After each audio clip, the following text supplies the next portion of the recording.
connect together. Welcome everyone to World Smart City Expo 2022 Korea. World Smart City Expo 2022 is hosted by the Ministry of Land, Infrastructure and Transport and the Ministry of Science and ICT. It is overseen by Korea Land and Housing Corporation, K-Water, and Kintex. World Smart City Expo is the largest city event in the Asia-Pacific region, where governments, companies, and experts in the smart city field from all over the world come together to create a city of the future. It features a wide array of programs, including conferences, seminars, G2G programs, business-related events, and exhibitions, as well as side events open to public participation for industry professionals, national and local governments, public institution representatives, and more. World Smart City Expo 2022 will feature the following categories at the exhibition: Smart City and Infrastructure, Smart Transportation, Smart Energy and Environment, Smart Life and Healthcare, Smart Economy, Smart Government. Please join us as we interview keynote speakers and award recipients for the next 3 days here on the World Smart City on Air. Thank you, everyone. We'll see you soon.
Welcome back, everyone. This is Suzelle. I'm here in the studio of World Smart City Expo 2022 Korea.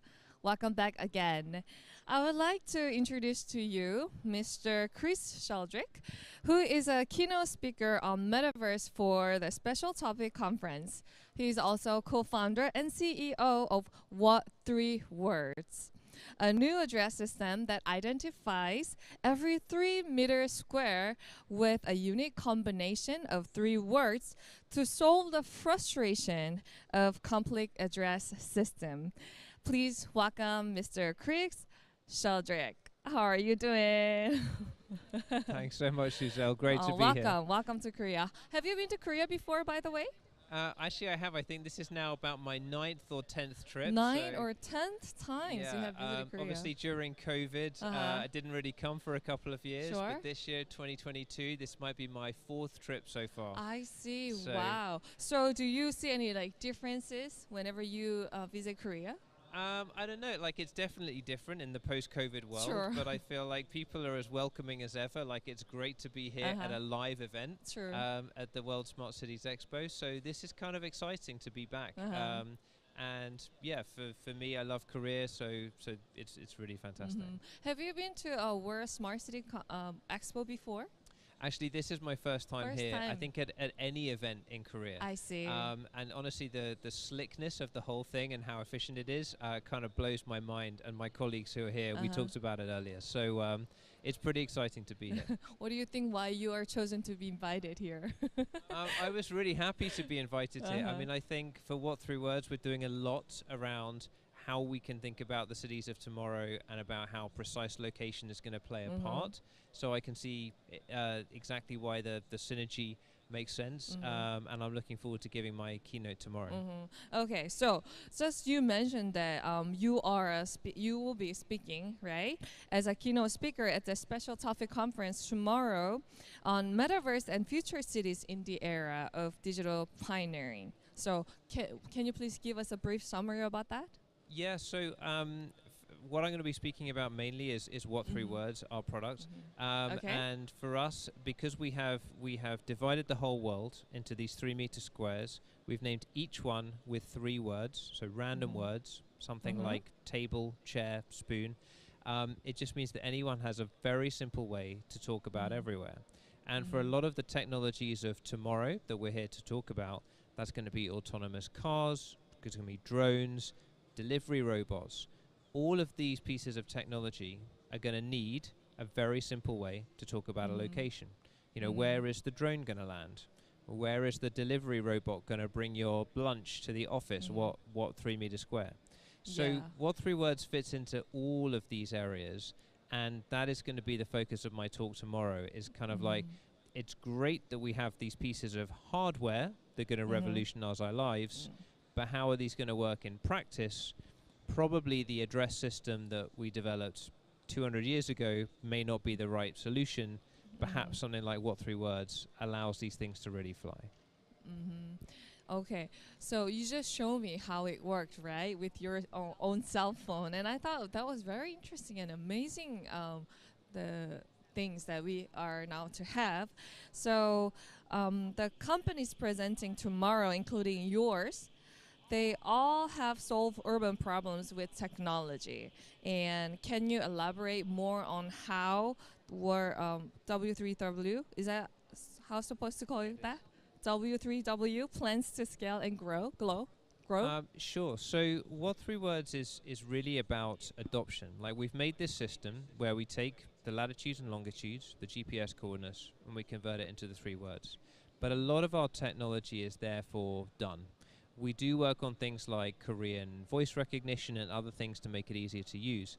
But scaling for us is not so much about building more and more features, it's about getting more and more people to use the service. Now, the way a lot of Korean people have encountered what 3 words is they've downloaded the app and they do exactly what we did. They go, well, what's my office 3-word address? What's my home 3-word address? And they zoom in, they find the front door, the back door, you click the squares and you see the 3 words. Now, for us, growth is about, yes, getting more people to use the application, but secondly, what other third-party applications can people use it with? So a really big partnership here for us in Korea is Kakao Map. They have built it in, so you can just long press on Kakao Map, press W3W, the 3-word show at the bottom. But for us, this is really important because Kakao Map is something that's pretty much on everybody's phone already. And we think it's really powerful to not have to download something new. Why can people not just use the apps that they use every day? So for growth for us means let's get into all of the other Korean navigation apps that people use every day, which we want to do. We want to get into all of the car navigation systems that people are used to. So growth just means, without thinking about it, going, can I use a 3-word address instead of a normal address if I want to be super precise? I see. Okay, so the next question is that what are some of the ways to the W3W? Is that words 3 words? What 3 words? What 3 words? That's Excuse me. I know it's very simple and easy, but you know, in front of many people, it's not easy for me to totally cool. interview such a good celebrity just like you know. But yes, so what 3 words, right, can be used in any other like areas? What do you think? Yeah. So I mean, I guess I just mentioned car navigation. This is a really important one. So in Korea, the first car where you can type the 3 words or speak the 3 words is Mercedes-Benz. So a lot of people don't know, if you go out there and buy a Mercedes-Benz, you can get in it and you can just tell the car, I want to navigate to word, word, word. It understands the 3 words and it will take you there. Now, not everybody drives a Mercedes. There's many other cars out there. And we are working really hard to get into a lot of them. I mean, globally, we have partnerships now, not just with Mercedes, but with Mitsubishi, Subaru, Lotus, Lamborghini, many others. But there are some which are really big in Korea that we're now focused on. So I think for car navigation, hopefully it's just one of those things that you just come to expect that What 3 Words is available in your car. And then it can be really useful to people as a navigation tool, whether you're going, I don't know, hiking in the mountains, to the beach, going fishing. None of those destinations are going to have the address. Even to the children. Exactly. Yeah. And picking up kids from soccer practice, or frankly finding the right entrance for this building today was quite challenging. It's a very big building. And to just specify that exact place. So the more you think about it, I think the more these use cases come to mind, especially around driving and navigation. So Chris, then how you come up with this kind of ideas? You know, when I saw that your service, I thought it was a great idea, very easy and simple. Everyone can use it in any places, right? Even in the ocean as well, right?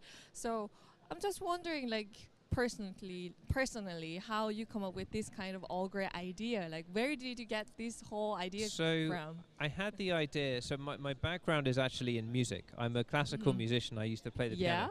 And for 10 years, I worked organizing music events around the world. And so I'm not from maps and I'm not from tech. But just in my job for music, I was the person who had to organize a band to arrive at the back of the concert hall. And of course, if you type in the address for the concert hall, it takes you to the front door. But we always needed the back door. And so I'd always have everyone calling me up, going, Chris, I'm by a lamppost. I can't quite see where I'm meant to go.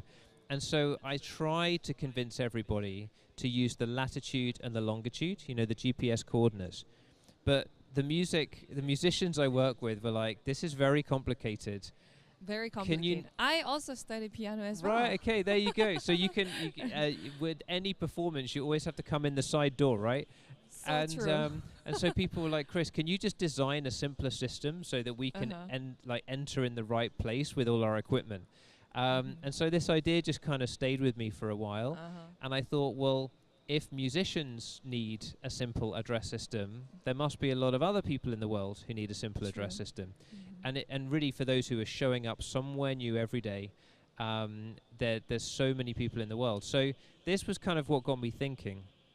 And then I sat down with a friend of mine who is a mathematician, and I said, maybe we can make a formula to name every, I don't know, 3 meters in the world with something unique. But it's got to be simple. It's got to be so simple that a kid to a grandparent can use it. And yeah, we threw some ideas around, and he said, well, what about like random words? And I was like, what, like table, chair, spoon, random? He's like, yeah, like table, chair, spoon. And that's so random, it is by the way. It's properly random, like banana, cupboard, saucepan, whatever it is. And we found there's enough combinations of 3 random words to fill each of the 57 trillion 3-meter squares in the world. So 57 trillion is 57,000 billion. It's a big number. A lot of 3-meter squares in the world, but there are enough combinations of 3 words to fill it. And as you said, we even do the oceans, but we put the super long words in the ocean, like hydraulics, dodecahedron, cryogenically. But here in Seoul, you're more likely to find regular words, table, chair, spoon, or something. So, and once we had that idea, I was just so taken with it. I'm kind of an impulsive person. And I thought, well, look, this works for my musicians. This works for my mum, who lives on a farm. No one can find her. And this felt like an idea that I should run with. So that's how the company was born. I see. So tell me about your company then, about your business. In general. Yeah, so back right from those early days, it was me and my mathematician friend. We added another friend who was a linguist, languages, because we do this whole system in 51 languages, not just English and Korean. And we've now grown over the last 9 years since we had the idea. We have 170 people, mainly based out of London. We have an office here in Seoul now, which I'm really excited about. And we are growing globally. it's one of those things that What Three Words is now very well known in the UK. If you know anyone British, ask them if they know What Three Words. I'm pretty sure they'll say yes. And we've managed to get that network effect going. And how we do that is we have, so the What Three Words app is free to use. Anything for a normal person is free. But then we charge businesses to use the service. So I just mentioned Mercedes cars. They pay us a fee to have What Three Words in every car. So the way that we grow the business is getting more people to use the free services, and that makes more valuable our business services that we license to others. So we kind of split our company in two. Half look at growing the consumer and half look at growing. Tell me about you as well, personal things. To all the viewers on YouTube I guess right now. hopefully, I always think like if I could do this big career change from music into tech and maps, anybody can. I think it's often said that it's people from outside the industry who often are able to come and break the rules, if you like. Because some people look at what we do and they say, well, you know, if you're going to make a address system or a location system, you should follow these rules. And why hasn't What Three Words followed these rules? But I think it's because we didn't even know what the rules were, that we felt not afraid to break them. You know, it's often said that, for example, the guys who founded Airbnb, they were from outside of the hospitality industry, and again, they just developed a solution they thought was a good one. And it was kind of the same for me with What Three Words. We just sat down, blank piece of paper, and went, how should we do this? And I guess I had I've always been a bit impulsive. Like I told you, I had this idea one night. I decided to set up a company. My story before that was a little bit similar. I graduated from the Royal Academy of Music in London playing the piano, and then right after graduating, I had a really unfortunate accident with my wrist, and then I was not able to use two of my fingers. So very impulsively, I was like, right, I can't be a musician anymore, even though I've trained all my life for it.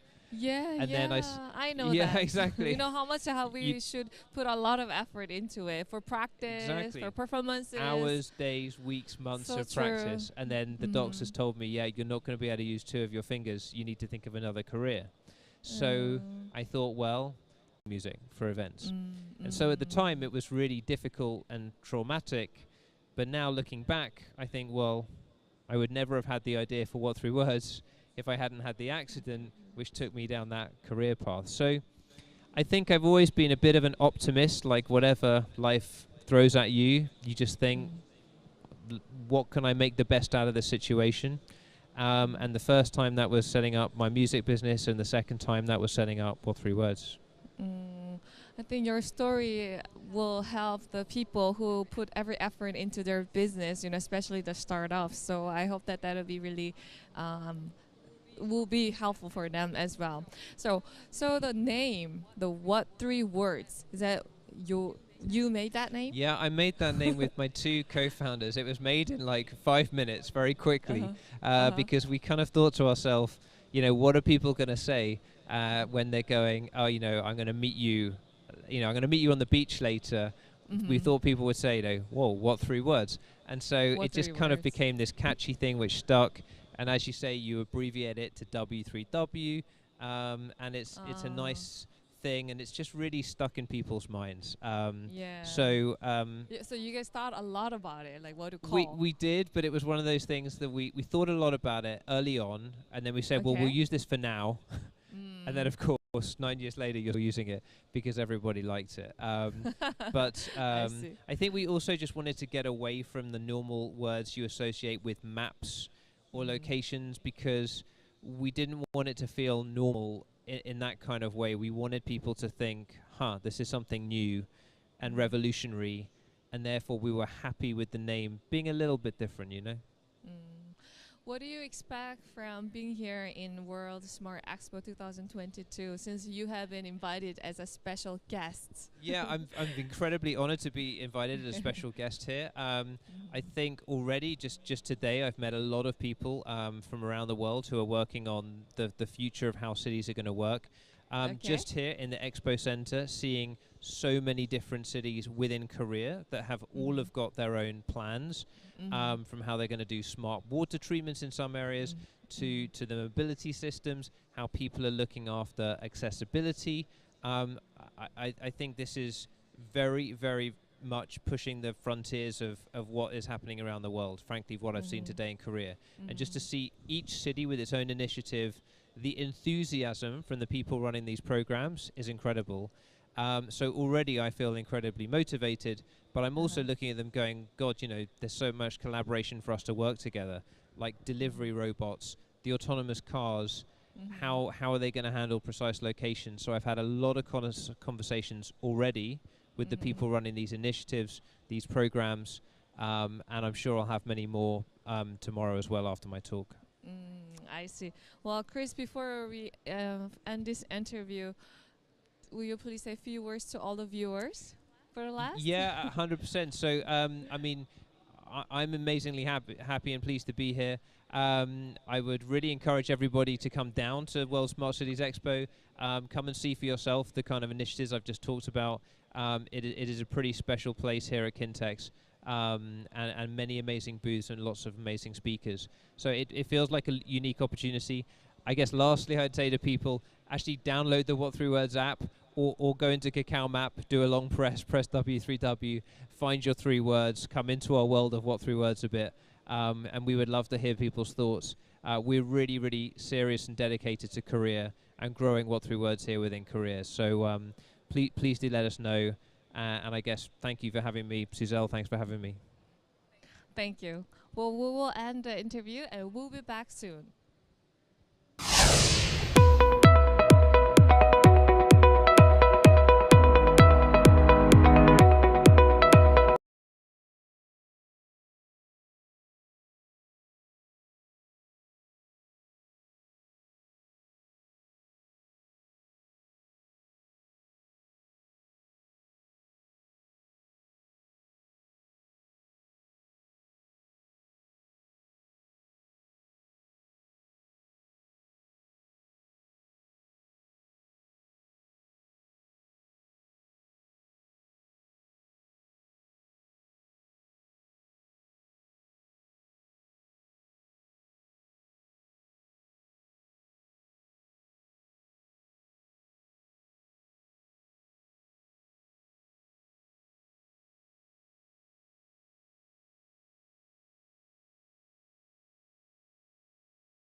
connect together. Welcome everyone to World Smart City Expo 2022 Korea. World Smart City Expo 2022 is hosted by the Ministry of Land, Infrastructure, and Transport and the Ministry of Science and ICT. It is overseen by Korea Land and Housing Corporation, K-Water, and Kintex. World Smart City Expo is the largest city event in the Asia-Pacific region, where governments, companies, and experts in the smart city field from all over the world come together to create a city of the future. It features a wide array of programs, including conferences, seminars, G2G programs, business-related events, and exhibitions, as well as side events open to public participation for industry professionals, national and local governments, public institution representatives, and more. World Smart City Expo 2022 will feature the following categories at the exhibition: Smart City and Infrastructure, Smart Transportation, Smart Energy and Environment, Smart Life and Healthcare, Smart Economy, Smart Government. Please join us as we interview keynote speakers and award recipients for the next 3 days here on the World Smart City on Air. Thank you, everyone. We'll see you soon.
Welcome back, everyone. This is Suzelle. I'm here in studio of World Smart City Expo 2022 Korea. Welcome back again. I would like to introduce to you Mr. Chris Sheldrick, who is a keynote speaker on Metaverse for the Special Topic Conference. He's also co-founder and CEO of What 3 Words, a new address system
Digital Earth, connect together. Welcome everyone to World Smart City Expo 2022, Korea.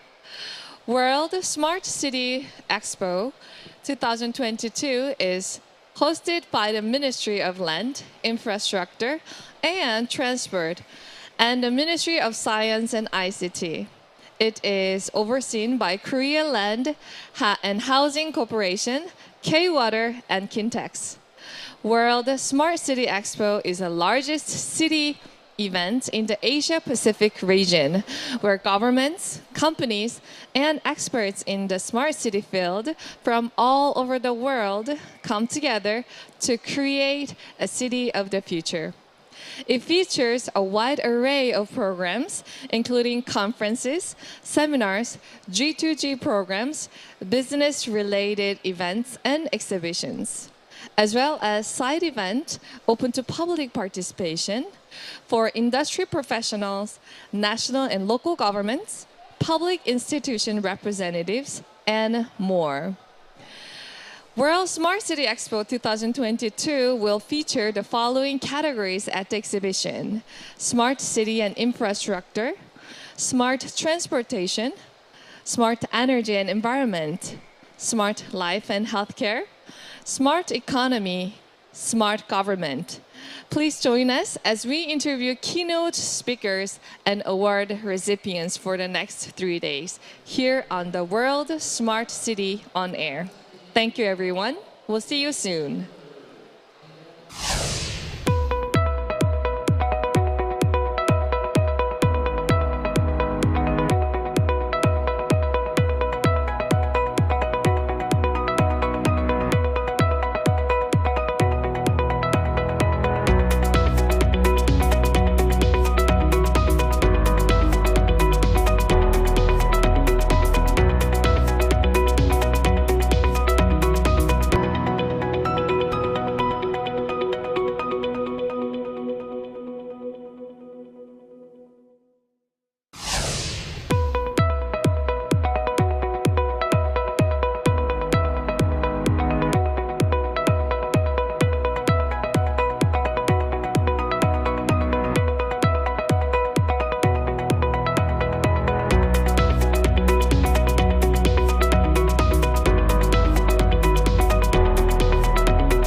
Welcome back, everyone. This is Giselle. I'm here in the studio of World Smart City Expo 2022 Korea. Welcome back again. I would like to introduce to you Mr. Chris Sheldrick, who is a keynote speaker on Metaverse for the Special Topic Conference. He's also co-founder and CEO of What Three Words, a new address system that identifies every 3-meter square with a unique combination of 3 words to solve the frustration of complex address system. Please welcome Mr. Chris Sheldrick. How are you doing? Thanks so much, Giselle. Great to be here. Welcome to Korea. Have you been to Korea before, by the way? Actually, I have. I think this is now about my 9th or 10th trip. 9th or 10th times you have visited Korea. Obviously, during COVID, I didn't really come for a couple of years. Sure. But this year, 2022, this might be my 4th trip so far. I see. So wow. So do you see any differences whenever you visit Korea? I don't know, it's definitely different in the post-COVID world, sure. But I feel like people are as welcoming as ever. It's great to be here at a live event at the World Smart Cities Expo. So this is kind of exciting to be back. And yeah, for me, I love Korea, so it's really fantastic. Have you been to a World Smart City Expo before? Actually, this is my first time here. I think at any event in Korea. I see. And honestly, the slickness of the whole thing and how efficient it is kind of blows my mind. And my colleagues who are here, we talked about it earlier. So it's pretty exciting to be here. What do you think why you are chosen to be invited here? I was really happy to be invited here. I mean, I think for What Three Words, we're doing a lot around how we can think about the cities of tomorrow and about how precise location is going to play a part. So I can see exactly why the synergy makes sense, and I'm looking forward to giving my keynote tomorrow. Okay, so just you mentioned that you will be speaking, right, as a keynote speaker at the Special Topic Conference tomorrow on Metaverse and future cities in the era of digital pioneering. So can you please give us a brief summary about that? Yeah, so what I'm going to be speaking about mainly is What Three Words, our product. And for us, because we have divided the whole world into these 3-meter squares, we've named each one with 3 words, so random words, something like table, chair, spoon. It just means that anyone has a very simple way to talk about everywhere. And for a lot of the technologies of tomorrow that we're here to talk about, that's going to be autonomous cars, it's going to be drones, delivery robots. All of these pieces of technology are going to need a very simple way to talk about a location. You know, where is the drone going to land? Where is the delivery robot going to bring your lunch to the office? What 3-meter square? So What Three Words fits into all of these areas, and that is going to be the focus of my talk tomorrow. Is kind of it's great that we have these pieces of hardware that are going to revolutionize our lives, but how are these going to work in practice? Probably the address system that we developed 200 years ago may not be the right solution. Perhaps something like What Three Words allows these things to really fly. Okay, so you just showed me how it worked, right, with your own cell phone, and I thought that was very interesting and amazing. The things that we are now to have. So the companies presenting tomorrow, including yours, they all have solved urban problems with technology. And can you elaborate more on how W3W, is that how supposed to call it that? W3W plans to scale and grow? Sure. So What Three Words is really about adoption. We've made this system where we take the latitudes and longitudes, the GPS coordinates, and we convert it into the 3 words. But a lot of our technology is therefore done. We do work on things like Korean voice recognition and other things to make it easier to use.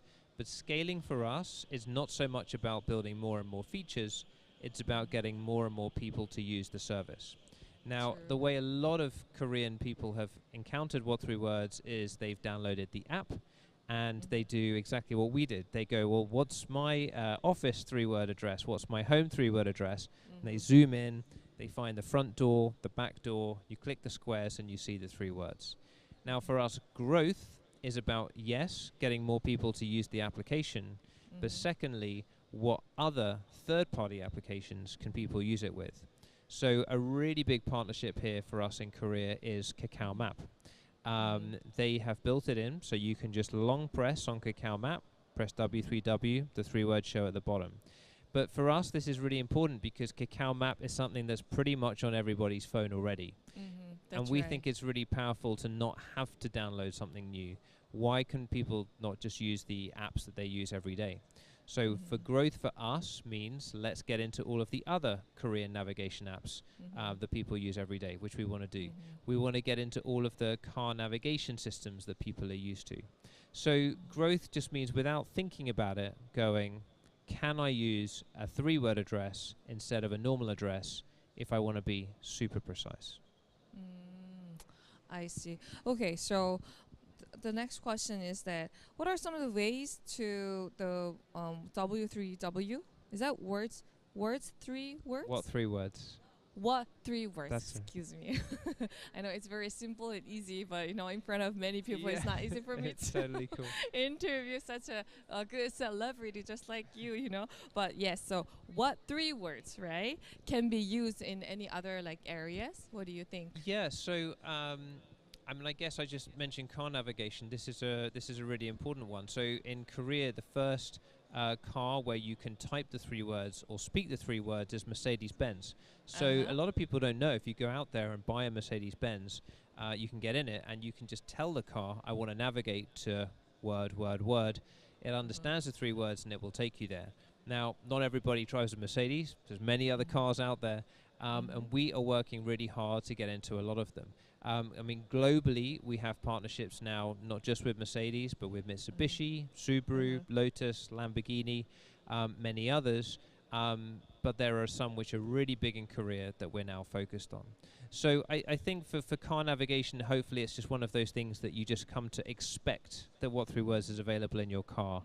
And then it can be really useful to people as a navigation tool, whether you're going, I don't know, hiking in the mountains, to the beach, going fishing. None of those destinations are going to have the address. Even to the children. Exactly. Yeah. And picking up kids from soccer practice, or frankly finding the right entrance for this building today was quite challenging. It's a very big building. And to just specify that exact place. So the more you think about it, I think the more these use cases come to mind, especially around driving and navigation. So Chris, then how you come up with this kind of ideas? You know, when I saw that your service, I thought it was a great idea, very easy and simple. Everyone can use it in any places, right? Even in the ocean as well, right? So I'm just wondering, like, personally, how you come up with this kind of all great idea? Like, where did you get this whole idea from? I had the idea. So my background is actually in music. I'm a classical musician. I used to play the piano. And for 10 years, I worked organizing music events around the world. And so I'm not from maps and I'm not from tech.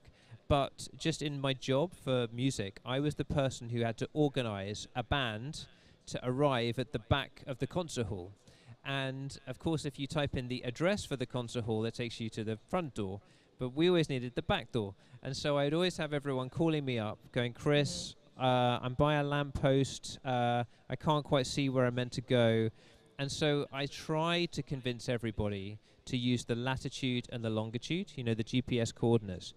But the musicians I work with were like, this is very complicated. Very complicated. I also study piano as well. Right, okay, there you go. So you can with any performance, you always have to come in the side door, right? So true. And so people were like, Chris, can you just design a simpler system so that we can enter in the right place with all our equipment? And so this idea just kind of stayed with me for a while. And I thought, well, if musicians need a simple address system, there must be a lot of other people in the world who need a simple address system. And really, for those who are showing up somewhere new every day, there's so many people in the world. So this was kind of what got me thinking. And then I sat down with a friend of mine who is a mathematician, and I said, maybe we can make a formula to name every, I don't know, 3 meters in the world with something unique. But it's got to be simple. It's got to be so simple that a kid to a grandparent can use it. And yeah, we threw some ideas around, and he said, well, what about like random words. And I was like, what, like table, chair, spoon, random? He's like, yeah, like table, chair, spoon. And that's so random, it is by the way. it's properly random, like banana, cupboard, saucepan, whatever it is. And we found there's enough combinations of 3 random words to fill each of the 57 trillion 3-meter squares in the world. So 57 trillion is 57,000 billion. It's a big number. A lot of 3-meter squares in the world, but there are enough combinations of 3 words to fill it. And as you said, we even do the oceans, but we put the super, super long words in the ocean, like hydraulics, dodecahedron, cryogenically. But here in Seoul, you're more likely to find regular words, table, chair, spoon, or something. So, and once we had that idea, I was just so taken with it. I'm kind of an impulsive person. And I thought, well, look, this works for my musicians. This works for my mum, who lives on a farm. No one can find her. And this felt like an idea that I should run with. So that's how the company was born. I see. So tell me about your company then, about your business. In general. Yeah, so back right from those early days, it was me and my mathematician friend. We added another friend who was a linguist, languages, because we do this whole system in 51 languages, not just English and Korean. And we've now grown over the last 9 years since we had the idea. We have 170 people, mainly based out of London. We have an office here in Seoul now, which I'm really excited about. And we are growing globally. It's one of those things that What Three Words is now very well known in the UK. If you know anyone British, ask them if they know What Three Words. I'm pretty sure they'll say yes. And we've managed to get that network effect going. And how we do that is we have, so the What Three Words app is free to use. Anything for a normal person is free. But then we charge businesses to use the service. So I just mentioned Mercedes cars. They pay us a fee to have What Three Words in every car.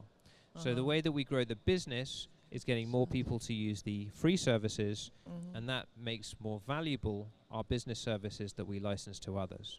So we kind of split our company in 2. Half look at growing the consumer and half look at growing businesses. Oh, I see. Well, you just told me about your company, and tell me about you as well, personal things. To all the viewers on YouTube right now. Yeah, I mean, I guess hopefully, I always think like if I could do this big career change from music into tech and maps, anybody can. I think it's often said that it's people from outside the industry who often are able to come and break the rules, if you like. Because some people look at what we do and they say, well, you know, if you're going to make a address system or a location system, you should follow these rules. And why hasn't What Three Words followed these rules? But I think it's because we didn't even know what the rules were, that we felt not afraid to break them. You know, it's often said that, for example, the guys who founded Airbnb, they were from outside of the hospitality industry. And again, they just developed a solution they thought was a good one. And it was kind of the same for me with What Three Words. We just sat down, blank piece of paper, and went, how should we do this? And I guess I had I've always been a bit impulsive. Like I told you, I had this idea one night. I decided to set up a company. My story before that was a little bit similar. I graduated from the Royal Academy of Music in London playing the piano. And then right after graduating, I had a really unfortunate accident with my wrist. And then I was not able to use 2 of my fingers. So very impulsively, I was like, right, I can't be a musician anymore, even though I've trained all my life for it. Yeah, and then I know that. Yeah, exactly. You know how much we should put a lot of effort into it for practice, for performances. Hours, days, weeks, months of practice. And then the doctors told me, yeah, you're not going to be able to use 2 of your fingers. You need to think of another career. So I thought, well, I know music, so I'm going to set up a business organizing music for events. And so at the time, it was really difficult and traumatic.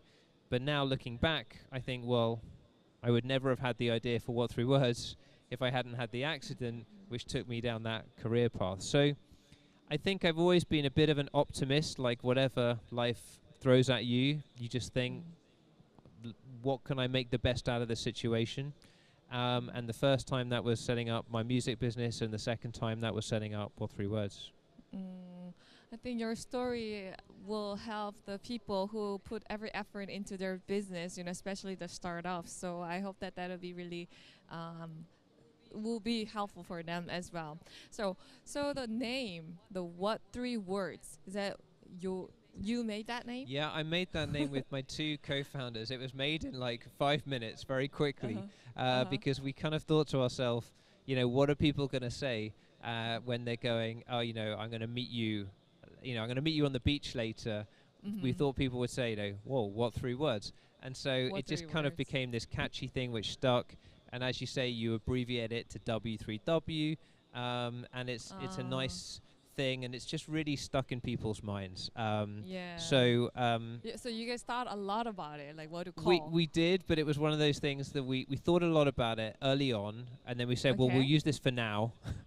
And then, of course, 9 years later, you're still using it because everybody liked it. But I think we also just wanted to get away from the normal words you associate with maps or locations, because we didn't want it to feel normal in that kind of way. We wanted people to think, this is something new and revolutionary, and therefore we were happy with the name being a little bit different, What do you expect from being here in World Smart Expo 2022, since you have been invited as a special guest? Yeah, I'm incredibly honored to be invited as a special guest here. I think already, just today, I've met a lot of people from around the world who are working on the future of how cities are going to work.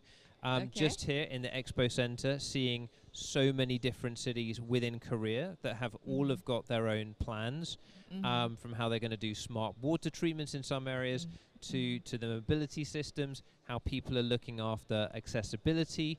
I think this is very, very much pushing the frontiers of what is happening around the world, frankly, what I've seen today in Korea. And just to see each city with its own initiative, the enthusiasm from the people running these programs is incredible. So already I feel incredibly motivated, but I'm also looking at them going, God, there's so much collaboration for us to work together, like delivery robots, the autonomous cars, how are they going to handle precise locations? So I've had a lot of conversations already with the people running these initiatives, these programs, and I'm sure I'll have many more tomorrow as well after my talk. I see. Well, Chris, before we end this interview, will you please say a few words to all the viewers for the last? Yeah, 100%. So, I mean, I'm amazingly happy and pleased to be here. I would really encourage everybody to come down to World Smart Cities Expo. Come and see for yourself the kind of initiatives I've just talked about. It is a pretty special place here at Kintex. And many amazing booths and lots of amazing speakers. So it feels like a unique opportunity. I guess lastly, I'd say to people, actually download the What 3 Words app, or go into Kakao Map, do a long press W3W, find your 3 words, come into our world of What 3 Words a bit, and we would love to hear people's thoughts. We're really, really serious and dedicated to Korea and growing What 3 Words here within Korea. So please do let us know. And I guess thank you for having me. Suzelle, thanks for having me.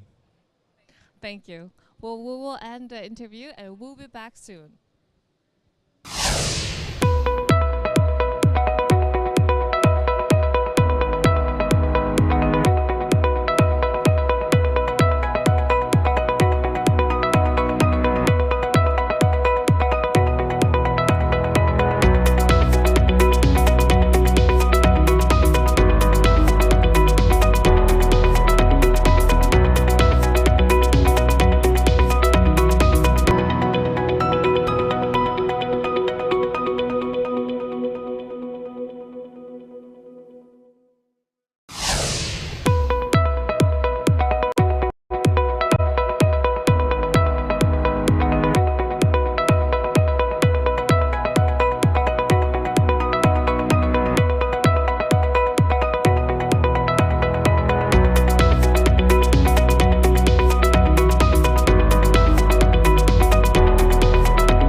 Welcome back, everyone. This is Giselle. I'm here in the studio of World Smart City Expo 2022.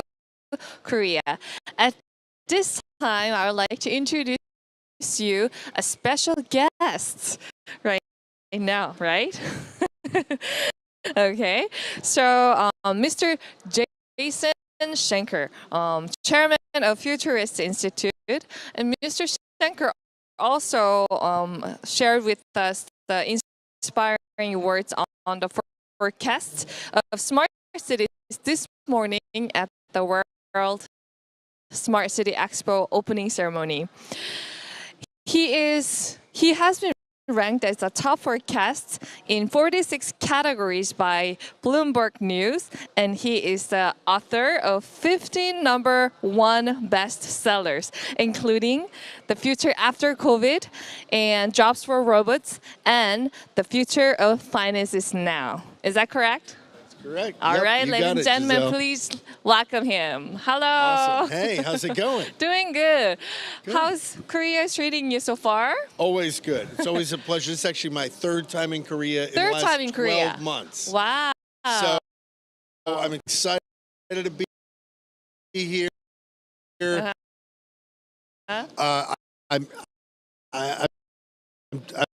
I'm just excited to be here at the World Smart City Expo and seeing everyone, seeing all the people, seeing all like the cool automated devices and robots popping around, drones everywhere. It's pretty exciting stuff.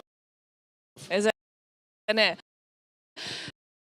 So, when was your last time visit Korea? 2 months ago. 2 months ago. Do you see any difference from back then? Well, I was used to the clearing the airport part where you've got there's different paperwork you have to do when you have to do it in advance. So now that I'm used to that, it was a lot easier. And otherwise, I think I feel like there's a lot more of a vibe. Like I feel people at this conference have just really been here to get out and see other people again. True. I mean, obviously this is a smart city expo, so people are, all about people, right? That's what cities are about. Living with other humans, right? And so we're all kind of coming out of our post-COVID cocoons, and it's you could just feel it. But this is a really electric event. Just a lot of people here, seeing some cool stuff, hanging out with each other, just really great. So the World Smart City Expo, we have all the worldly leaders who is working in this smart city field area, right? Gathered together to create many things for the smart city in the future. And what do you think about the World Smart City Expo so far?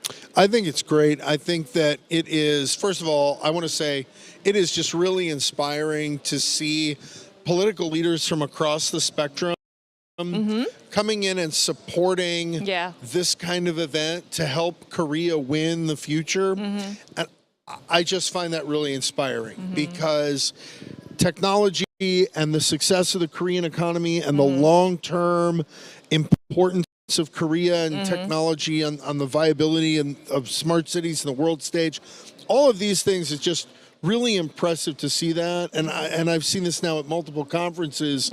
You see folks from across the political spectrum coming together to really support Korea getting to that sort of next big tech thing. And I just think that's amazing. I also, of course, love drones and automated vehicles, robots, and all that other cool stuff. Like, who doesn't love that stuff, right? Everyone loves it. Everybody loves that stuff. There's like crazy looking So drones, true, and yes. there's a self-driving car track. You can go in them, and there's other stuff to do. It's quite interactive.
yesterday, and today for this interview we have CEO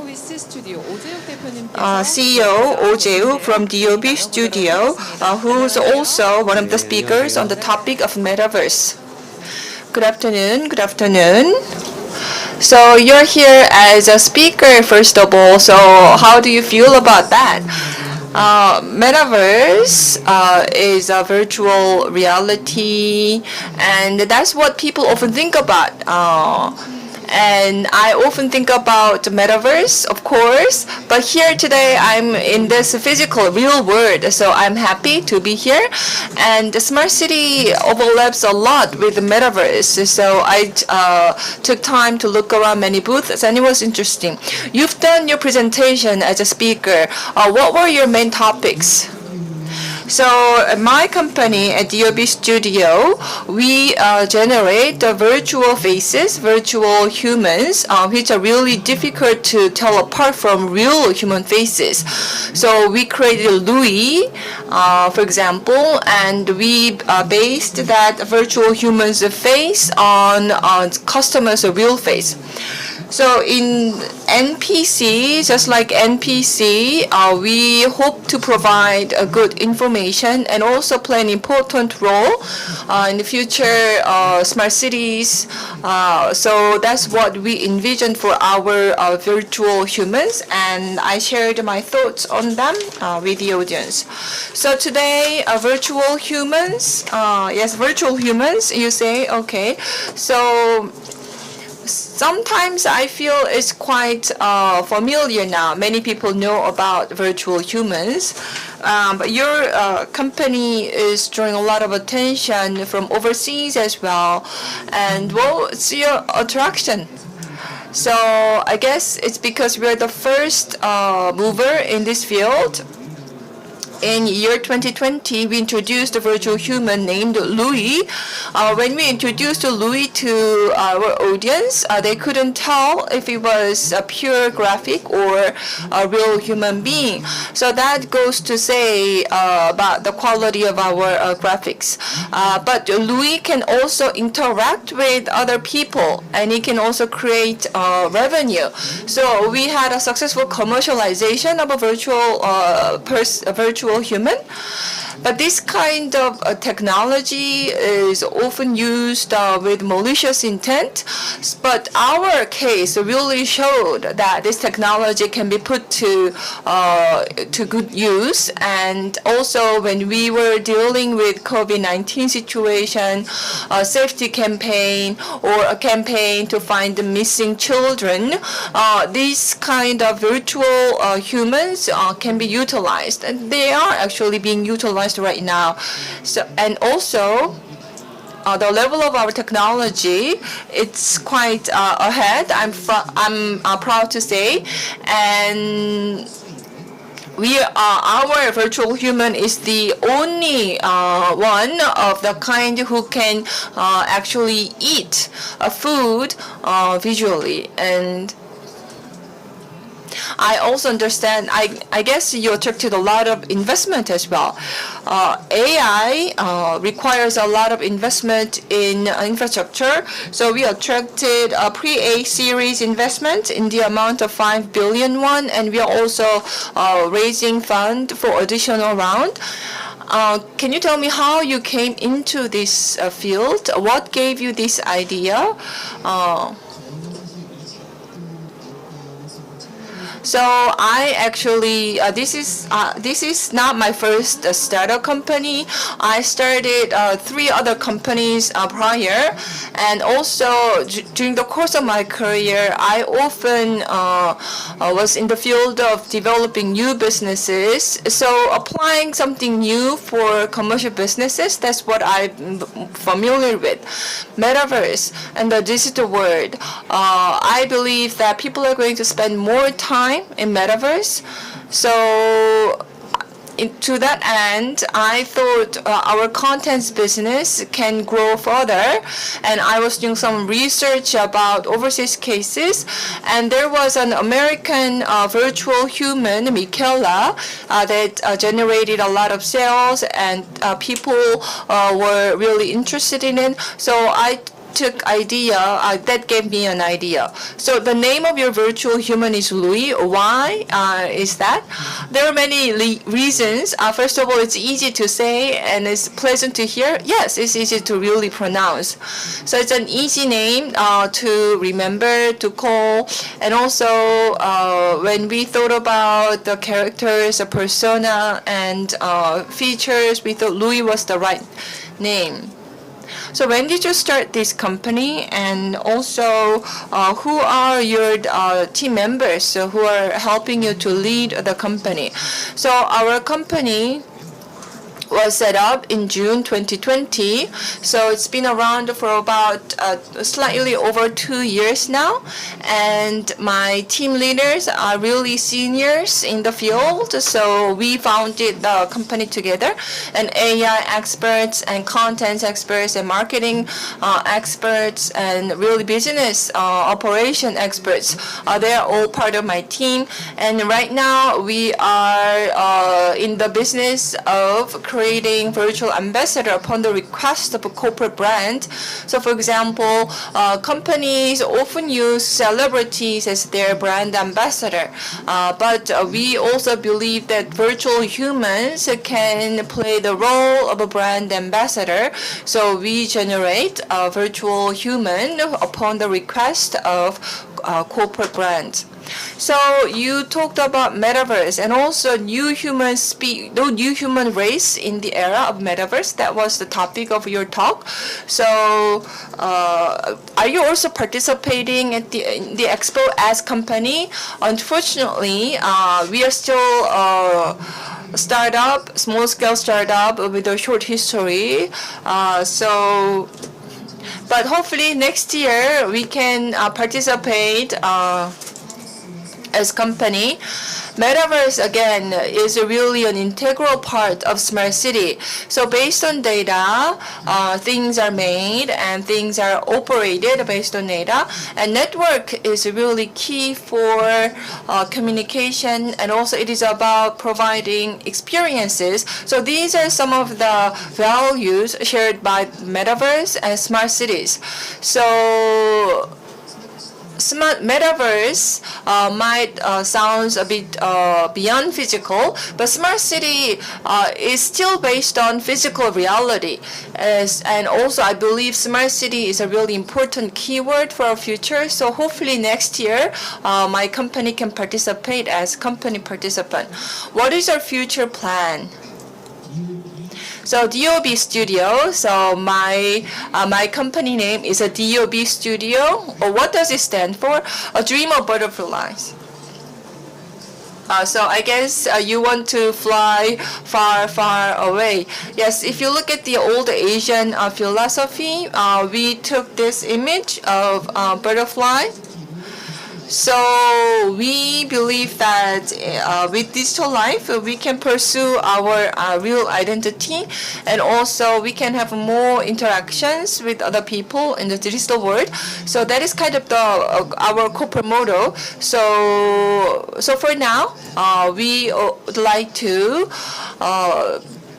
develop further technology so that we can generate even more refined virtual humans. And also we want to serve not just corporate clients, but also individual users as well. So the public sector, the government, I guess they might want to work with you in the future. So, and also I'm sure there are many people who want to build their own startups. So for those younger generation, what would be your piece of advice?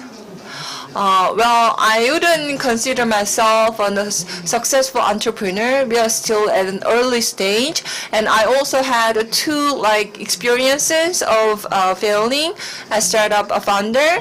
So my advice would be that know yourself better and learn about the world and do not give up.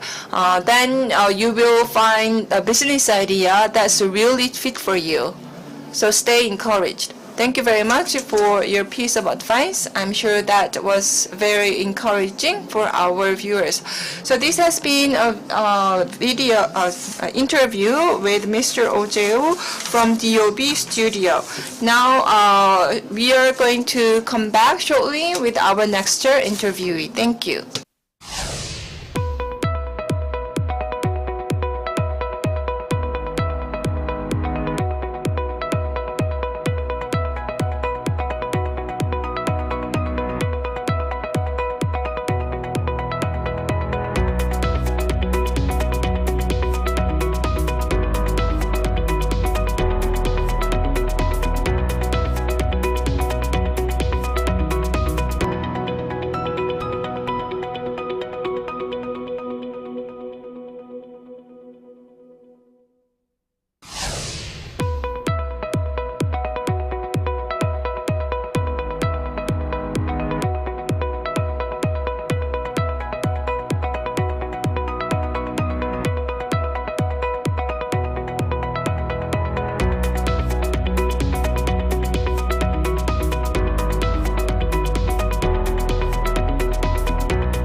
Digital Earth, connect together.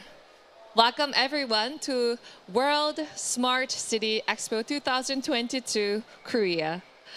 World Smart City Expo 2022 is hosted by the Ministry of Land, Infrastructure, and Transport, and the Ministry of Science and ICT.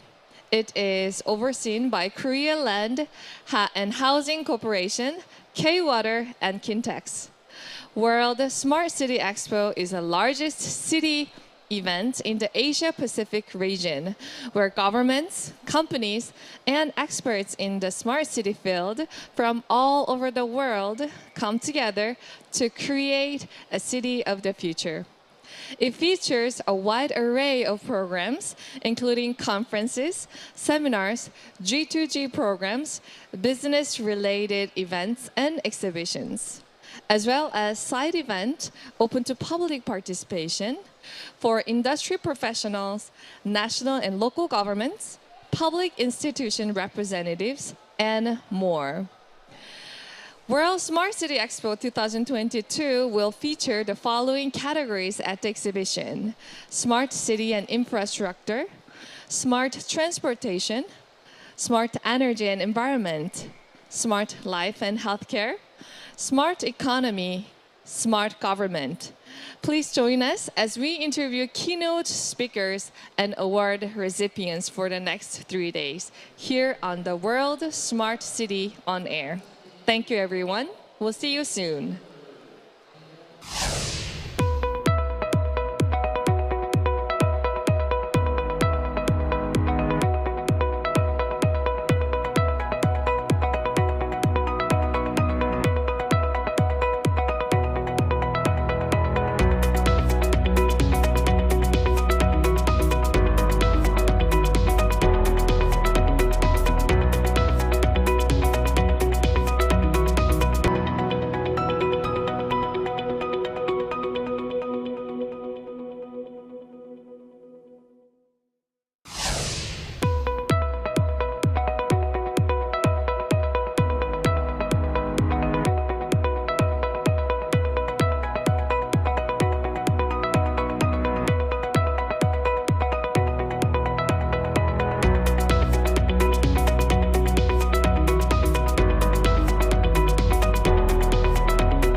Welcome back, everyone. This is Suzelle. I'm here in studio of World Smart City Expo 2022, Korea.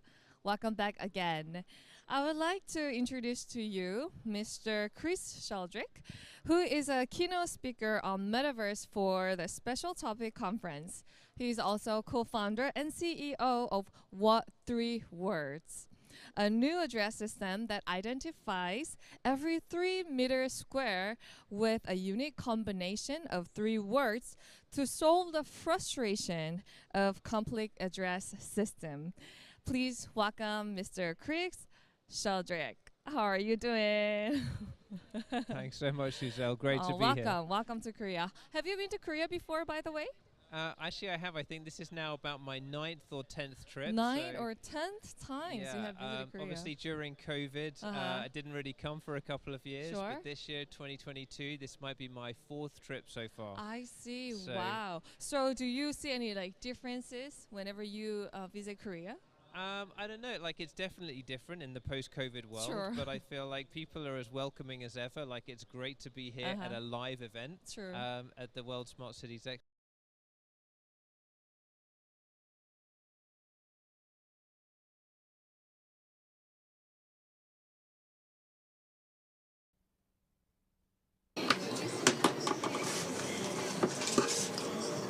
Thank you for joining us. My name is Hae-jin Kim, and I am at the World Smart City Expo 2022.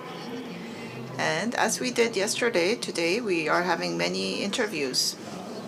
And at this time, I would like to invite recipients of the World Smart City Expo 2022 award. And in the city domestic category, Goyang Special City won an award for a new system for doing psychological diagnosis of children using their art. And we have Mr. An Dong-soo, who is team leader of Big Data of Goyang Special City. So can you say a few words about receiving the award?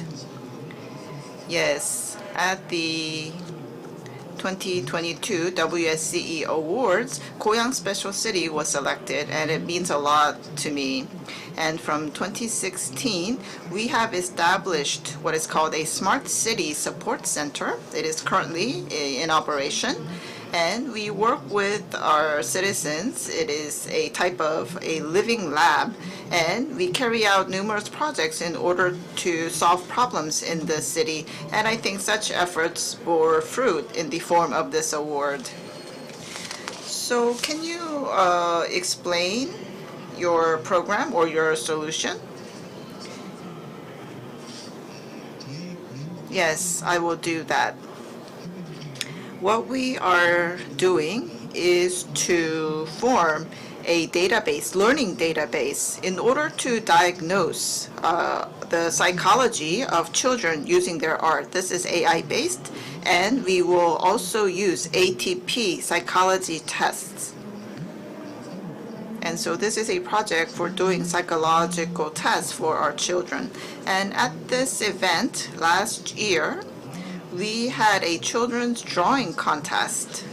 And at that time, we invited children to draw a picture of the future. And of course, they had flying cars and so forth. But I noticed there was something else that was quite peculiar. That is, the children's pictures had healing centers and healing cafes. And I think this was an expression of the hardship, the psychological hardship that our children were going through and feeling. And of course, many people suffer from corona blues, COVID-19 blues. And it means that our children are troubled psychologically, and statistics back this up.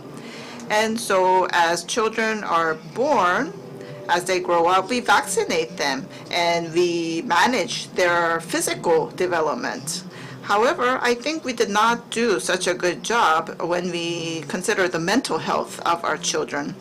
And more children are receiving psychological counseling. But sometimes, because there's no money or no time or lack of interest, we tend to put psychological issues on the back burner, and that makes the problem worse.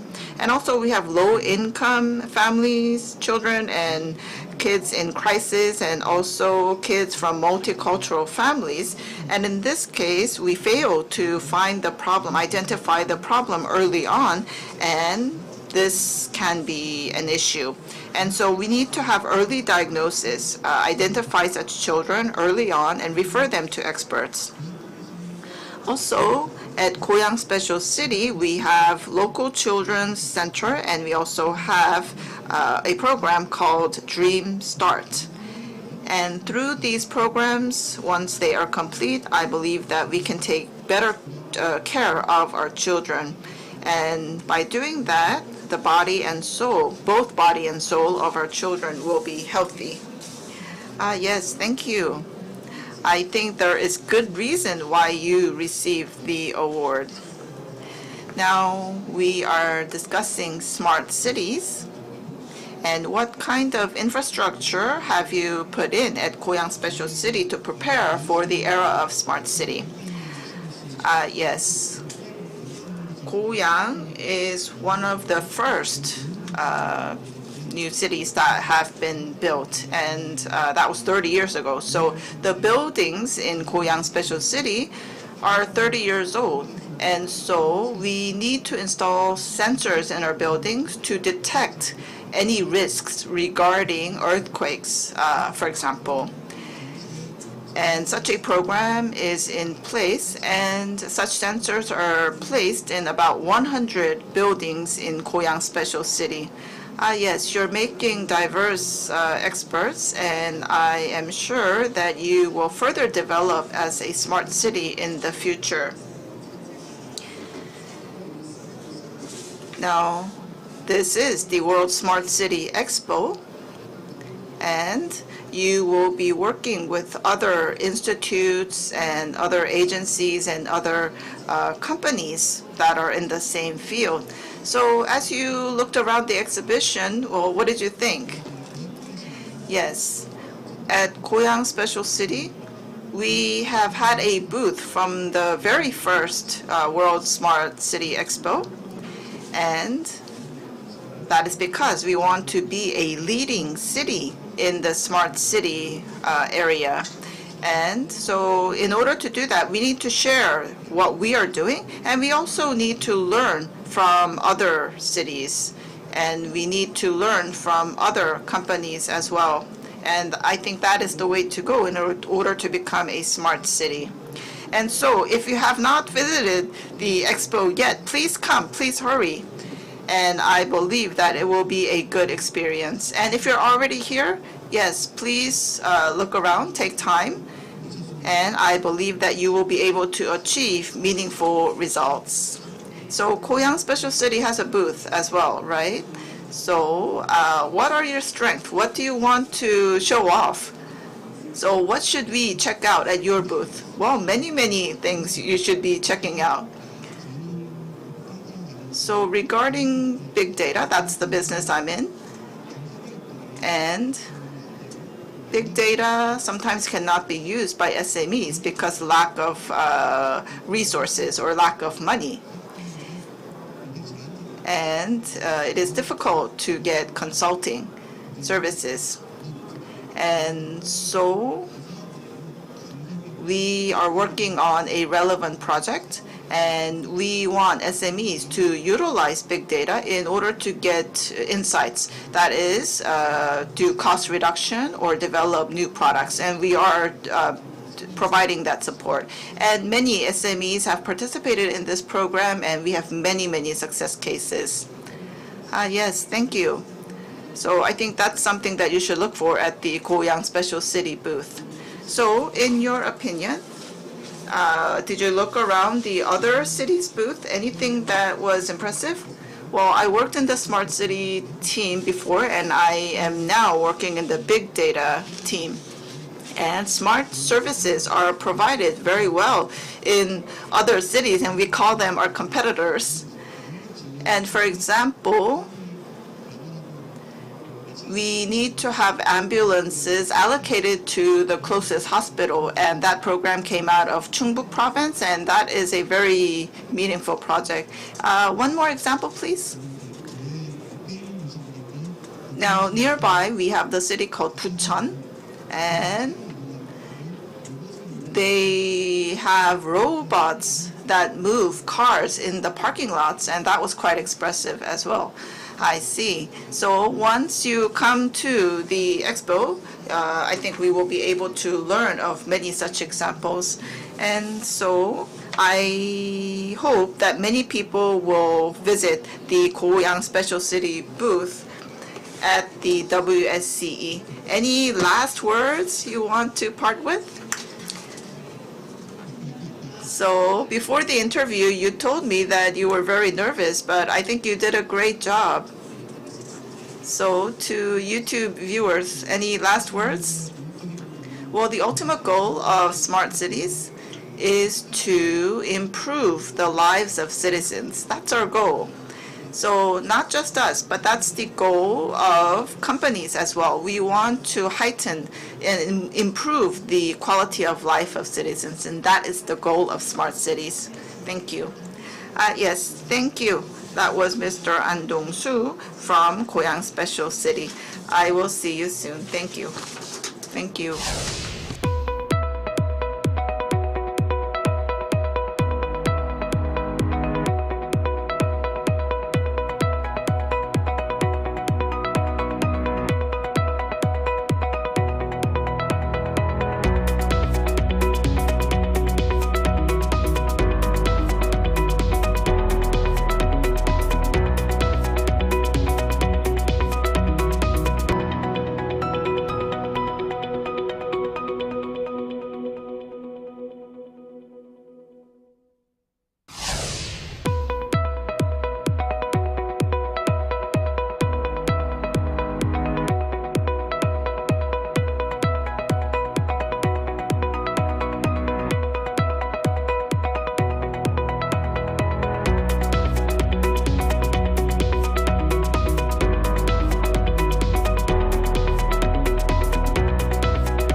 So we are at World Smart City Expo 2022.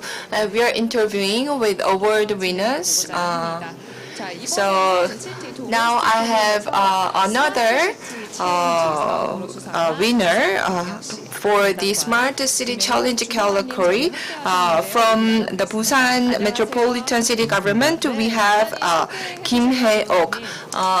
Hello. Hello. Can you briefly introduce yourself? So you are from Busan. So yes, I'm from Busan. So could you take off your mask? Thank you very much. So at the Expo, we are observing the COVID-19 restrictions, but during the interview, we are mask-free. So, Mr. Kim, for our viewers, can you briefly introduce yourself? Good afternoon. I am from the Busan Metropolitan City. I work at the Future City Planning Division. Congratulations on winning the award. I'm sure it was backed by your hard work for many years so far. First of all, it is a great honor and pleasure to receive this award at World Smart City Expo 2022. And our project that won the award is actually about to help the physically challenged to easily use public transportation, and also to ensure higher level of safety for public transport users. So we've been pursuing this project for years now, and also at this expo, it is a great pleasure to explain about our various projects, not just the Smart City Challenge project. So I'm very happy to be here, and also we will continue to keep up the good work to build a great smart city for the future. I'm sure it might feel nervous to do this interview in front of a global audience, but I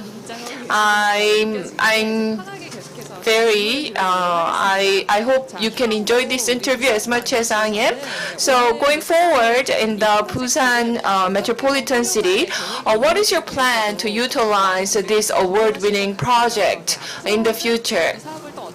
So what is your vision for this project for future? First of all, for this project, well, if Busan City began this project because we are now experiencing population aging in Busan. So there is an increasing number of people who are physically challenged to use public transportation. I mean, elderly citizens and also very young children as well. And also elderly and also not just with a physical disability, but elderly citizens, senior citizens. So we wanted to provide a better environment where they can easily utilize public transportation. So we actually pursue many projects to that end, and this challenge project is one of the projects. And this project is more about a barrier-free transportation project, and also ride-sharing platform and safety zones as well. First, regarding barrier-free navigation, people nowadays use GPS to find the location, but GPS is not always available underground.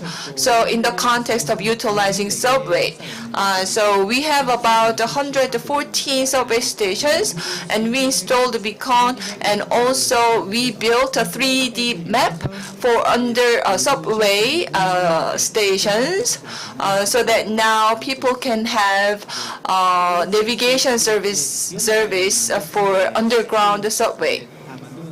And also, when this is complete soon, well, I'm sure the whole metropolitan area has much more complex subway system, but Busan, we have 4 lines. and but oftentimes people need to make transit. So transit transfers are a bit complicated in Busan. So we hope to make it easier for the senior citizens to utilize the public transportation, including subway.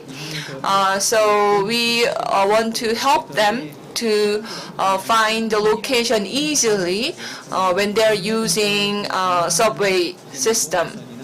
So certain subway lines, for example, Donghae line or Gyeongjeoncheon lines, these kind of services can be extended to these lines as well. And also, barrier-free is kind of a station where the physically disabled can more easily utilize. For example, if you're in a wheelchair, certain stops are not easy to use. So we want to build the kind of stops where people in wheelchair can easily access and utilize. And also we want to add heating or cooling system, for example, so that anybody can use public transportation with more ease and comfort. So we have about 19 to 20 such model stations or stops, and we will see how this goes. We hope to further improve upon them. So right now there are only about 19, but we hope to increase that number depending on how our Busan citizens enjoy them. Next, I want to talk about ride-sharing platform. So once again, if you're a physically disabled person, we now have a commuting service for them. So there are about 2 stations to provide such services to physically disabled people. And also in Busan, there is kind of call taxi service. And call taxi service is for the physically disabled.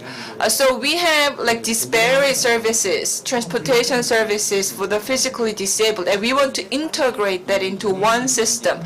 So this is basically to provide call taxi services for the physically disabled residents in Busan, but we want to really kind of upgrade and fine-tune it so that they can easily hail a taxi when they need one. And also, there are certain crosswalk where there's a no traffic light. So safety becomes a concern for that kind of locations. So, for example, certain locations are prone to accident because drivers are very challenged to make a right turn, for example. So, we have, based on our discussion with the district office, we identify such problematic locations, and then we install LiDAR or CCTV system so that pedestrian safety can be enhanced. So for that, we have about 10 locations as a pilot project. And if we run it well, and if we can ensure the pedestrian safety, we hope to increase the number of such stations, of course. And the Busan City Challenge project, unlike other cities, we really emphasize on being barrier-free. So we want to apply the concept of barrier-free in terms of design.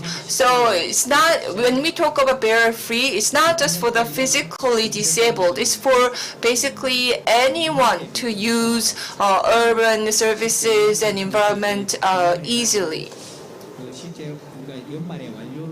So we hope to complete some of our projects by the end of this year, and we will check the users' satisfaction level. Yes, so in Busan, particularly the Metropolitan government is very much focused on providing comfort and ease in terms of utilizing public transportation, not just for the physically disabled, but basically for all Busan citizens. And before we go, do you have any last comment to make? So this award-winning challenge project is going to be complete by the end of this year, but we are working on other projects as well. For example, Eco City project and SME-friendly city projects and others. So I hope that not just Busan City, but all the other cities in Korea can develop and grow together into much better smart city in the future. Thank you very much. So far, I've been interviewing Mr. Kim from the Busan Metropolitan City Government. Thank you.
World Smart City Expo 2022. We are holding award winner interviews in this studio. And in the category of city domestic, the winner was IFES Smart City Project. And we have Mr. Kim Jong-won from IFES with us today. So welcome to our studio. Thank you for coming. And IFES received a very special reward. So how do you feel? Well, I would like to thank everyone for highly appreciating the Smart City project being carried out by IFES. It is a great honor. So you are currently participating at the Expo, yes? Yes. We have Incheon Metropolitan City and also IFES, and we are co-operating a booth. Yes, can you explain your exhibition? Yes. We are displaying the Smart City project that is being carried out by IFES and Incheon City. And so we have 3 zones, so public contest zone, and we have a living lab zone. And the 3rd zone is a Smart City startup zone. So once you come to our booth, you will be able to see numerous technologies and services. So are there some real experiences in your booth? Yes, we have autonomous robots, and we also have VR. We also have meta boxes as well. So you can experience many different things. So I took a brief look, and I could see that there were many visitors to your booth. So what is it like? Yes, I think there are many people who are interested, especially people from overseas. And we are working on an MOU with companies from Mongolia regarding a new startup project. So it's quite rewarding. Now, regarding IFES, I'm sure you have future directions for your smart city project. So what is your future plan or future direction? Now, as for IFES, it was the first area to begin smart city project. That was year 2003. And at that time, the focus was on the public sector and also on technology. Now things are different. We are inviting participation of citizens, and we also incorporate the participation of many firms. And can you introduce some real cases then? Well, first of all, we have Living Lab that is participated by citizens. And we are using autonomous robots in order to carry out deliveries within the city. And we will be inviting 150 citizens to work on this project, and the 150 citizens will have real experience regarding this delivery service using robots. That sounds like a very interesting idea. So what kind of results do you expect? Regarding the results, well, nowadays we deliver many packages, but in Songdo we have many skyscrapers, and people have to wait for the elevator, and it takes time and it consumes up your energy. And so once the delivery is made to the first floor of the building, then the robot will inform the residents that the package has arrived, and also can also deliver the package to the right floor. And also, we don't want the building access number to be exposed, and that will be helpful as well. So when will that project start? Well, actually, the first demo project will begin next week. And we have 4 areas where we will carry out the demonstration project. And so you are in charge of actually implementing the projects, and I am sure that you find this very rewarding. Yes, well, actually, when we try to utilize robots, we run into many difficulties. However, when we want to innovate, of course, we're going to run into difficulties, and we're going to work with our citizens. Well, then, next. Maybe we should talk about some startups that you are promoting at IFES. So many startups are being created in Korea, and many people, especially the younger generation, are interested in creating or founding startups. So what kind of promotion projects do you have at IFES to promote and create more startups? Well, in order to promote startups, we are putting a lot of effort into that. And from year 2009, we installed a Incheon startup park. And we installed that park because creating smart city projects and services, well, the public sector is, of course, important, but we thought it was more important to have the private sector participate and to actually have demos. So we were able to support hundreds of companies, and we were able to attract huge investments as well. And we continue to carry out this project. And so you have been carrying out this program for quite some time. So any memorable cases, any special cases?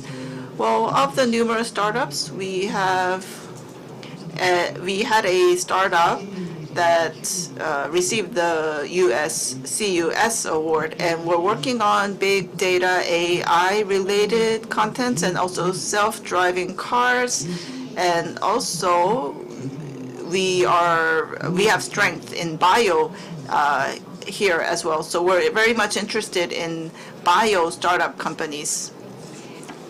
Yes, thank you. So what are your future plans regarding smart city establishment at IFES? So what type of infrastructures are you working on? Any future plans?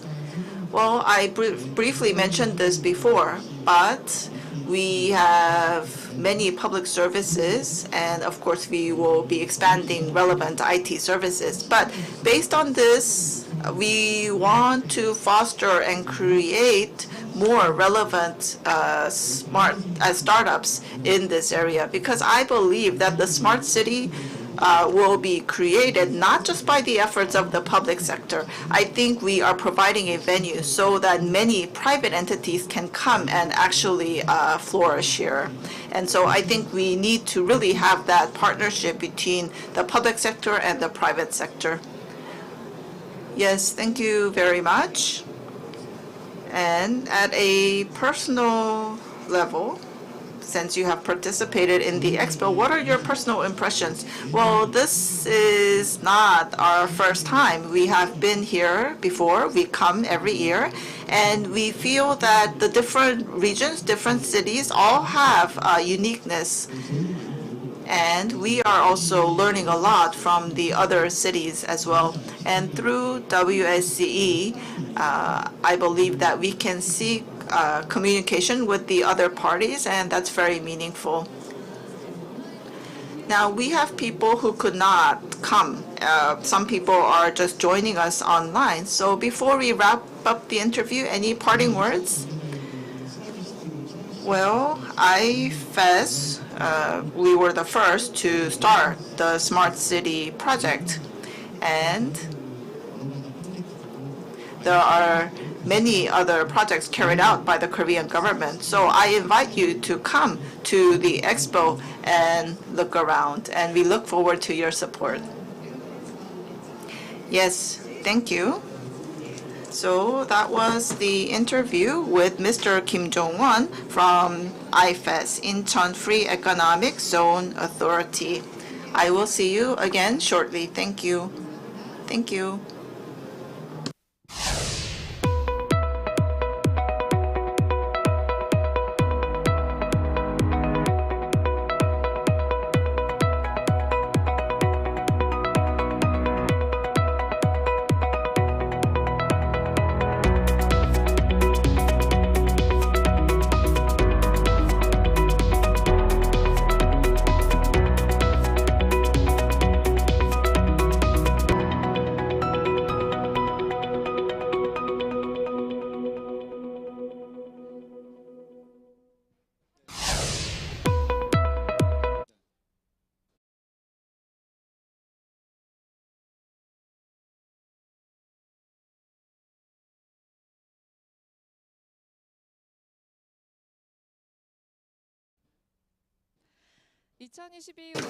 So we are at World Smart City Expo 2022, and here in studio, we are having interviews with various speakers and award winners at the Expo.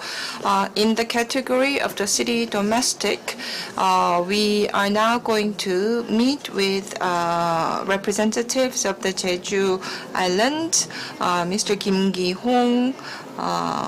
So good afternoon. Good afternoon. Actually, Mr. Kim Ki-hong couldn't come here, so I'm here on his behalf. I am Park Chan-young. I'm the team leader of the drone team at the Jeju self-governing province. So here at the exhibition, our eco-friendly solar drones is on display. Oh, that's a good reason to visit Jeju. Can I ask you how you feel about winning this award since you've been involved in this project so far? So I'd like to briefly talk about Jeju. It's an island, as many of you know.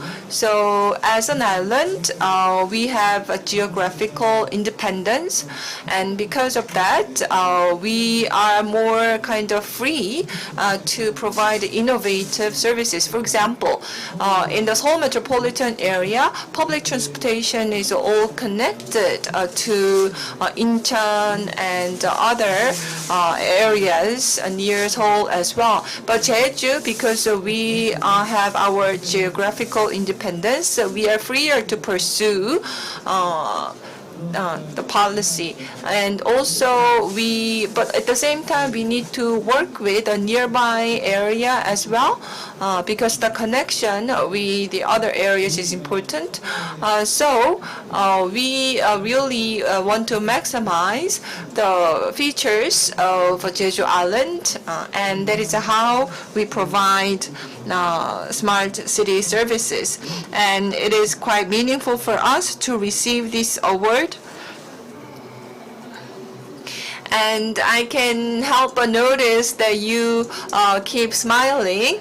So I guess you're very happy about receiving the award, no doubt. So can you explain about what you do? So Jeju Smart Island is a policy that we pursue for our future. I think that's the proposed idea of Jeju Smart City is why we won this award. So under the Ministry of Land, Infrastructure and Transport, we are pursuing shared mobility services, and also we want to build a smart physical smart hub for that, and we want to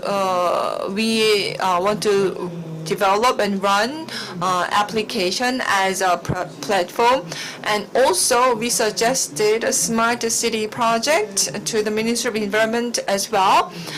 Right now we have waste, kind of paid waste disposal system, and so it's basically you pay as much as you dispose. But we want to utilize wastewater that otherwise would go to into the ocean. So we want to have better utilization and management of wastewater. And also we want to innovate our administration and regulations so that we can make a way for more innovative services, and also for disaster safety, and to also preserve environment. We proposed a platform as well. So you want to pursue various policies going forward. What kind of projects do you have in mind?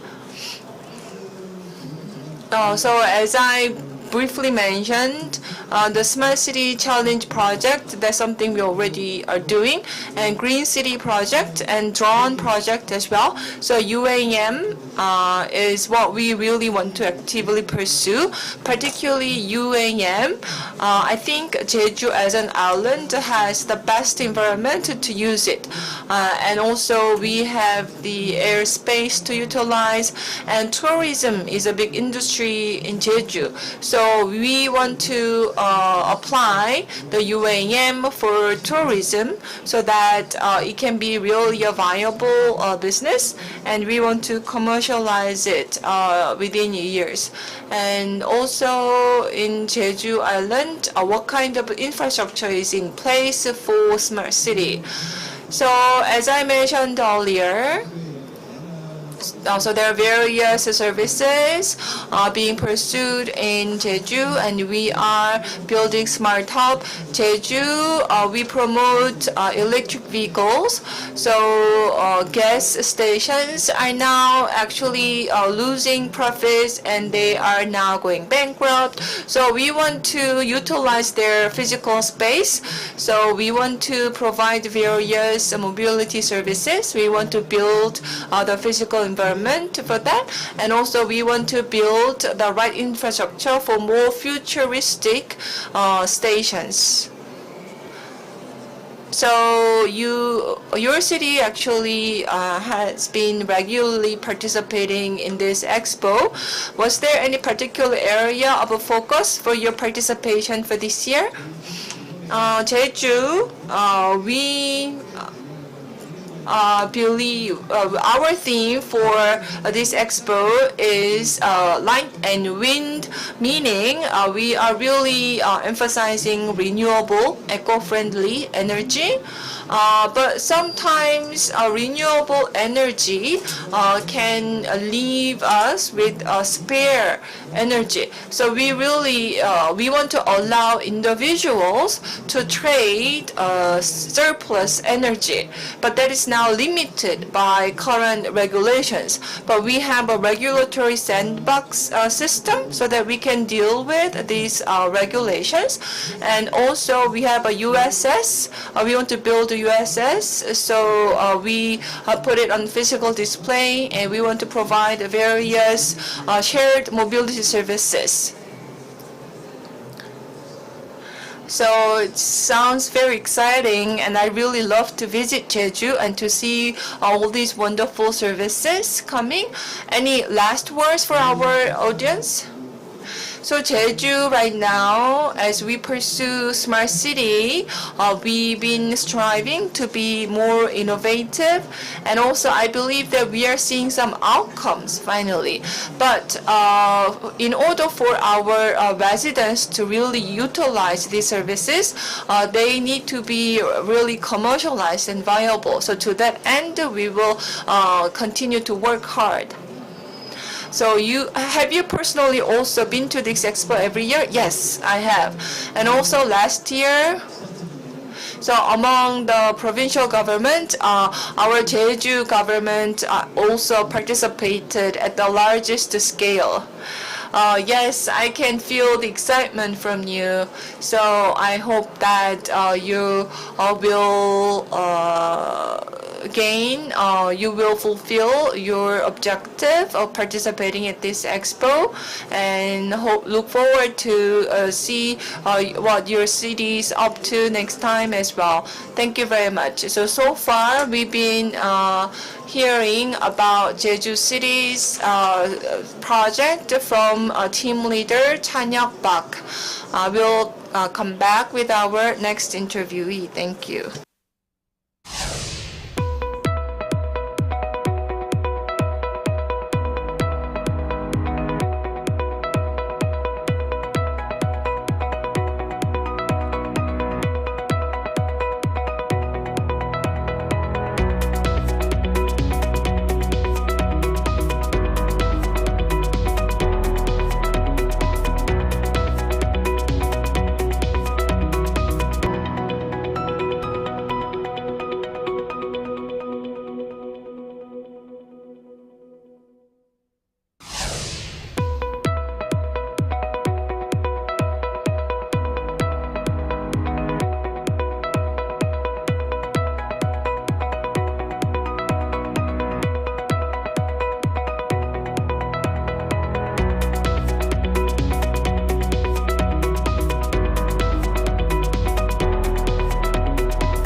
We are holding on-air interviews at the World Smart City Expo 2022.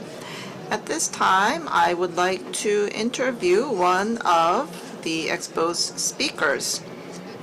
And this morning, Mr. Changdae, CEO of THEPICT, gave a talk this morning, and the title was a web-based metaverse platform applicable to public services. So, hello, welcome. So, is this your first time to this expo? Yes.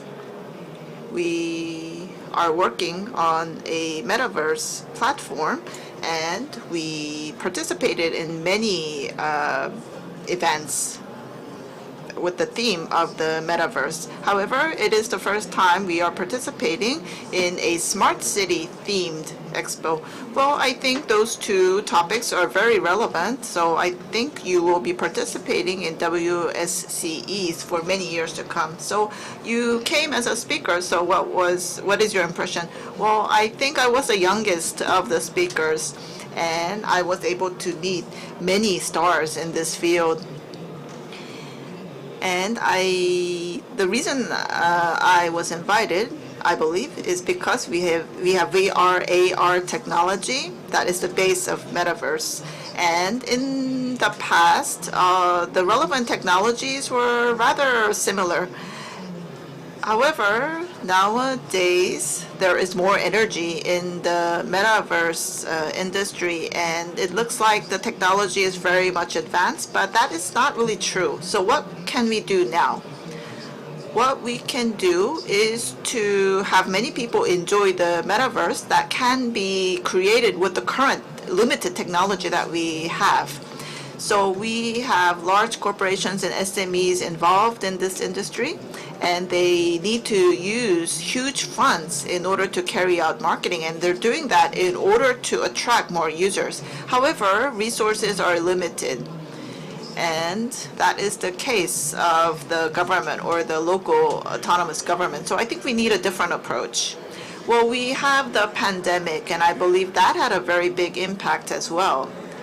So I think because of the pandemic, I think more people became interested in the metaverse. What do you think? Yes, that's correct. So we have the public metaverse, and if we had not had the pandemic, then we would not have had the aggressive investment that we are seeing in virtual space and in metaverses as well. And things have to be different with the public sector, because in the past we had people who were very much interested in virtual space, and only they were interested in metaverses, and they invested in expensive computers and also expensive equipment. However, since we're using metaverse platform for the public services, well, individuals who are not willing to invest huge funds for their needs can utilize the public services. So that is what I mean when I say that the public sector has to make a different approach. So we need to have a universal metaverse. And in the private sector, with the existing method, everyone had to install a specific app on their smartphones. However, now if we have a web-based metaverse platform, then you don't need to install an app on your smartphone, and still you can utilize this public service. Ah, yes, I now understand. So you presented as a speaker. So is this what you explained this morning? Yes, that's correct. So the term universal. Now, we have many technology and services that are being used universally, and I think the classic example would be the web. So when we use Naver, when we use Google, we're using the web. So within the web, by using the web browser, you can enter, we need to enter 3D virtual space freely. So Mr. Chun, you have been developing immersive contents utilizing VR and AR technology for the last 5 years. So can you explain what you have been doing? Well, in the beginning, many firms utilized the Unity game platform and created game contents, for example, and they used VR and AR technology. Now, were these services provided to many users? I don't think so. So, as a small startup, we need more than developers in order to create immersive contents. We need shaders. We have to work on the texture of what we have created. And so we have to create 3D virtual space. And within that space, we need to provide gamification. We need to provide a fun factor so that people can enjoy that virtual space. And to do that, we need many people. Now, that is a very limiting factor for SMEs and a small startup. And of course, in order to make a profit, well, we need to monetize our contents. And as of now, we don't really have a business model to monetize the contents that we have. And we experienced a pandemic. And here we are at Kintex. We have other venues like COEX. And we can have a virtual exhibition in a metaverse. And that's something that we did. And we expanded that, and we created a metaverse platform at a university. So you enter a website and you can search your scholarship money or your classes. And like you do that, you can enter a metaverse and look up that information. That's something that we are envisioning. So regarding the metaverse, well, I believe that this field will further develop in the future. And I'm not an expert in metaverse, and there are people like me who will have trouble adjusting to this new world. So what kind of mindset should I have so that I can better adjust? Well, this technology called metaverse, well, many people are concerned about what kind of platform they should be using. So I believe that the interface of using the metaverse has to be easy. And so the services that people are just normally using nowadays, that service has to be enjoyed in 3D space. And in one word, that's gamification. So activities in your daily life, these activities will be carried out by a game. So when Windows was first created by Microsoft, they embedded the game Minds. And yes, I like that game as well. So by doing that, Microsoft actually embedded Windows in the mind of the users, as the game Minds was embedded in Windows. And so we can put in card games, flower card games, in the metaverse. So by doing that, enjoying metaverse will be fun and easy. And that's something that we are trying to do as we develop this metaverse platform. So yes, we're curious about you as a person as well. So how did you come to enter this field? Well, actually, my dream was to become a reporter. And Korean government is very supportive of small firms and startups. And in my case, I started my startup in Gangwon province. So that is outside Seoul. And I thought about some sort of business that would be helpful to the region, and that led me to this place. So in the beginning, I created a company to help me seek a job. However, that one thing led to another, and I thought that I really needed to be an entrepreneur, and now I work with many workers as an entrepreneur. So how did you found THEPICT? So we started out as a hobby club, and we were interested in creating a new company. And in the region where I was at, we were not a very big city, and we were very dependent on tourism. And I was thinking about the hardware and the tourist attraction places that we had in Gangwon province. And I thought that these places should be placed in virtual space. And then we experienced the pandemic. So then we thought, well, we should be holding these exhibitions in the virtual space. And that would be a good idea. Now, what I would like to emphasize is that metaverse could be a certain trend. And maybe in a few years, metaverse will not be as developed, and we may not be able to meet the expectations of people, and people may lose interest. However, the web-based metaverse that I envision, I believe that is the metaverse platform of the future. And Web Era 3.0 is here. That's what many people are saying. And since we are in this area, well, we have websites that we just looked at as a document. You can have that same experience, and you can look at that same document on the metaverse platform.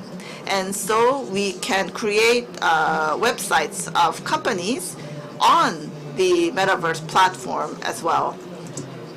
And we can tailor to the needs of the different firms. And we have web platforms that are utilized all the time by people, and we want to gamify these activities. And that would be the future of the company, THEPICT. So personally, what kind of future goals do you have? So you were the youngest of the speakers, so I'm quite curious about your future.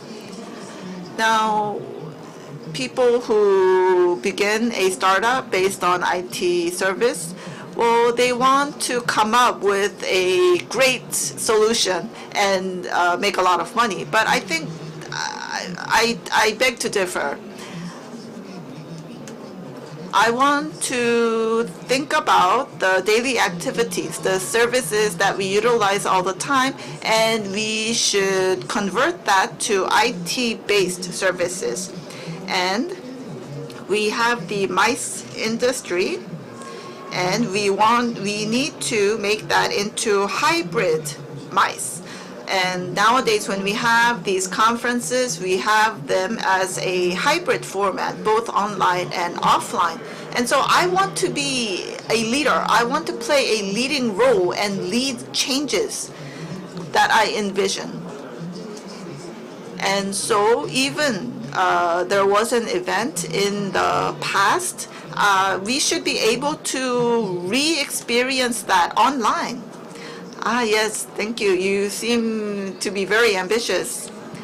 So this is the World Smart City Expo, and we were trying to find a link, the relationship between metaverse and the smart city. So I think that's something that you should comment on before we conclude our interview. So what is the connection between metaverse and smart city? Now, when it comes to smart city and when it comes to virtual space in smart city, it means digital. And many people think that we need to make a copy, a twin world in the virtual space. However, I don't think that is necessarily true. So I think we have the real world, and we can create not a twin, but a separate metaverse, and we just need to link the two. So we can utilize databases, and we can carry out simulations, and to do that we need a digital twin. However, for the general public, they can come into the metaverse and enjoy different experiences, and that can be different from the physical world. There will be communication inside the metaverse, and this experience may be different from the real world, and I think that is okay. And I think we need to have lighter platforms so that they can be utilized more. Yes.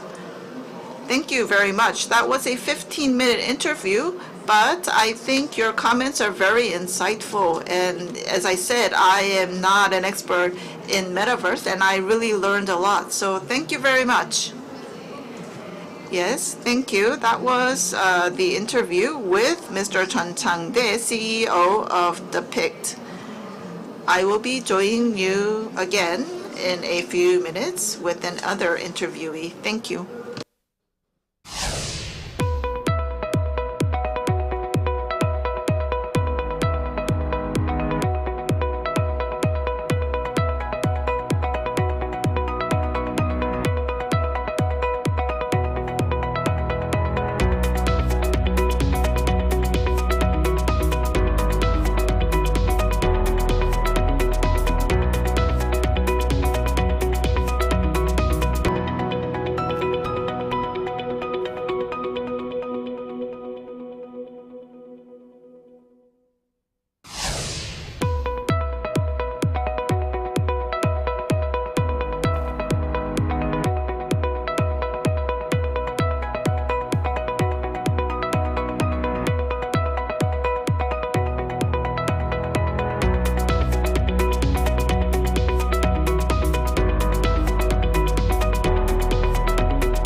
So we are at World Smart City Expo 2022 here in studio. I am conducting interviews with various speakers and award winners. Now I have a representative with of a company, VENTA VR, CEO Jeon, who also is a speaker at the Expo. Good afternoon. Good afternoon. So you were invited here as a speaker. What was your impression? The stage was too big, first of all, and also it's been quite a while since I spoke offline, but I guess it went well. I'm glad to hear that. Yes, due to the COVID-19 situation, these expos were not being held, but we are here again. And at this expo, you were invited as a speaker. Can you guess why you were invited? Well, perhaps in the metaverse area, I've been involved in many projects, and also in the case of our company, particularly it is about scanning physical space and constructing that space in metaverse. So I guess the services our company provides is quite relevant to smart city. So I guess that's why I'm invited. So metaverse technology that builds a new reality in metaverse. That was the topic of your presentation. Can you briefly share with us what you talked about? There are three big points. First, well, just to briefly introduce my company first, it is about creating VR content. You could use game engine, or you could actually film it, but at my company, VENTA, where we film our content, but we use 3D technology. So our VR content feels even more realistic. And VR content, so we film our content, but starting about 2 years ago, we've been servicing this content live. So in the future, as metaverse gets more adopted and more developed, For example, Facebook is now Meta, and also ByteDance and Apple. All these global companies are offering metaverse-related headsets and other devices. So here we have 3D VR live technology. So for example, Blackpink, the K-pop girl band, let's say they're having a performance in London, then not all of their fans can actually attend their London concert. But we can provide like live service. For example, either if you log in our VENTA X Hall, then you can actually watch or like observe the Blackpink's concert in London as if you are actually attending that. We are going to launch that in coming months. There are 3 big advantages of this kind of service. One, for online performance, when you watch it on TV or on YouTube, you don't really feel that you're there. But even though we are streaming this service, it feels as if you're actually there, and you can have your VIP seat. And also, you feel like you are attending the concert with your friends. You can invite your friends to watch this concert in Metaverse. That is the 3 big advantages of our service. And that was the main topic of my presentation. So your service is going to be launched soon. I guess you're quite excited about it. Yes, last year, we launched our service for Korea only, and back then the Korean singer Jun and also another Korean singer Jun, they had performance. And so last year it was when the COVID-19 situation was quite serious. So we invited firefighters and nurses, and they were invited into a comfortable room in hotel, and they were able to enjoy this VR content. Yes, so the singers, they performed on the first floor of the hotel, but our viewers, they were sitting comfortably in a hotel room, and they watched this performance online, technically speaking, but their feedback is that they felt as if they were attending the concert physically, and they felt like the singers were singing their songs specifically for the attendees right in front of them. It sounds like very realistic and even customized. Yes, it is. And also, you can even chat inside that metaverse space. So it makes the experience even more immersive. So post COVID-19, I guess there will be a growing interest in metaverse. What is your future vision for metaverse? Well, right now, metaverse, it's still a very early stage. It is still emerging, but maybe 4 years from now, we might see some sort of official version of a metaverse. And also, I believe that it will not be one single metaverse version. There could be multi-metaverses offered by various companies.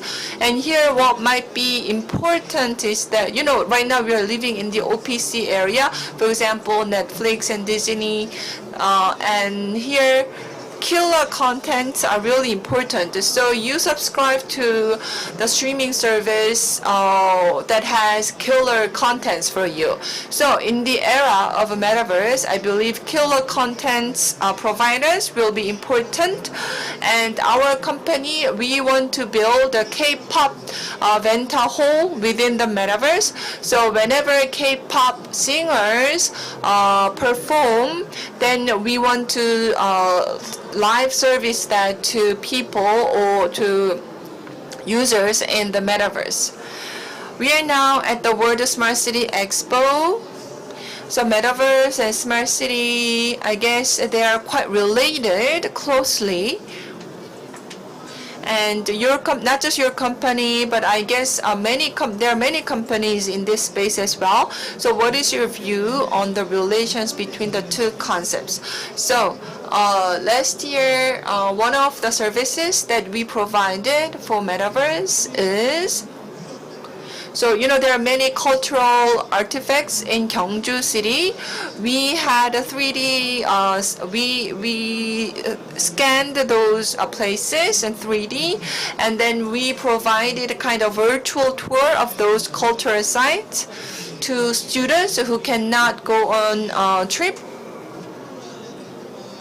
And there is a small island called Nokdo. There are 3 elementary school students living on that tiny island. But because of the COVID-19, they couldn't actually travel to the mainland Korea.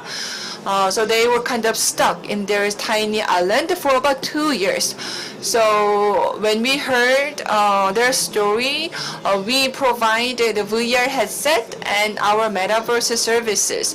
So via our metaverse services, we help them to tour Gyeongju City in the metaverse. So smart city as well, we often talk about digital twins. So you build a digital twin of a physical space, and you can actually create that in metaverse. So if we can do that, we can really provide useful services to people. Continuing on the theme of metaverse, there are many people who who still do not like metaverse. They feel that metaverse is too distant. It's not real. It's not realistic. So for people who have that impression, but still we need to see this technology develop further. So given that, what do you believe to be the focus area for metaverse as it develops into the future? Again, it is still very early stage. So particularly if you're a grown-up, if you think we all use KakaoTalk Messenger, right? Messenger app, KakaoTalk Messenger app is very cute, and it's not something we often associate with a metaverse when we think about metaverse. But for example, when we purchase footwear or clothing, we are now used to online shopping on website or mobile site. But going forward, those kind of online shopping website will be in the metaverse. So right now, for example, your character can try on a new outfit in the store, and then you can order a purchase. And this kind of environment will be connected. It will not be just limited to personal computers. So for example, it will be all connected. So if you logged in on online shop via PC, even if you turned off your PC, if you log in via your mobile, your character will still be in that online shop. So that's how the metaverse is going to progress. So I believe that metaverse is inevitable, and everyone will be in a metaverse eventually. See the elderly citizens, when we think about senior citizens, they didn't use smartphones from the very beginning. So even the same phone, but so I believe that the metaverse in the future might provide 2 versions, metaverse version and just a regular version for senior citizens. I'm also curious about you as a person. How did you get involved in this field? I started my company because, have you seen 3D movie Avatar? So when I saw the movie with the 3D glasses and theater IMAX, I was really shocked. So I really believe that it must be a fun job to create something like that. So that's why I got interested in 3D. And then there are 3D movies, and they a lot of them went out of business. So VR, And also I experienced the VR games as well. And I thought that perhaps if we can add a 3D video on top of the VR headset, maybe it will be much better. So that is how I came to start my company. So we began our company about 8 years ago, back in 2015-16. How has been the business performance so far? Well, for a metaverse company, we are doing okay. We are doing quite well so far. And we also received an investment in about 2.5 billion in Korean won. And also our revenue is about 5 billion in Korean won. Wow, that's really impressive. So it's not an easy field to crack, but I'm sure many people are interested in this field. So before we close this interview, any word of advice for our viewers? Well, running a startup is not easy, as you might know. Now people, because of the economic difficulties right now, there are less startups being set up. But if you enjoy what you do, your hard work will definitely pay off. So hang in there. But enjoy it. Enjoy the process and hang in there. Yes, that's great advice. And are you happy doing what you do? Yeah, of course, I'm enjoying it. Yes, I'm definitely enjoying it. Yeah, I enjoy my life. Where can I ask you where you're from originally? Well, I'm from New York. I'm joking. I'm from Busan. I'm also from Busan, so I could kind of tell. So I was quite happy. Our company is located in Sangam-dong area in Seoul. So since you are here at the Expo, I hope you can enjoy the remainder of the Expo. Thank you very much. Thank you. So far, I've been talking with CEO Jeon of VENTA VR, and shortly we will continue with the next interviewee. Thank you.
2022 월드 Thank you for joining us at the World Smart City Expo 2022. I am at the studio and we are continuing with on-air interviews. So I interviewed some speakers earlier on, and at this time I would like to interview another award recipient. So in the tech and solution category, with the product One More I, Mr. Kim Min-sik, CEO of OneMoreSecurity, received a prize. So congratulations, welcome. I'm sure you're very glad. So would you like to say a few words? How do you feel about the award? Well, the WSCE is the biggest smart city related event in Korea, and to receive this award at WSCE, we are very, very glad. It's very meaningful. Is this your first time at this expo? Well, actually, we came last year. So this is the 4th year after founding our company. And last year in December, our major product was dubbed the innovative product by the Public Procurement Service.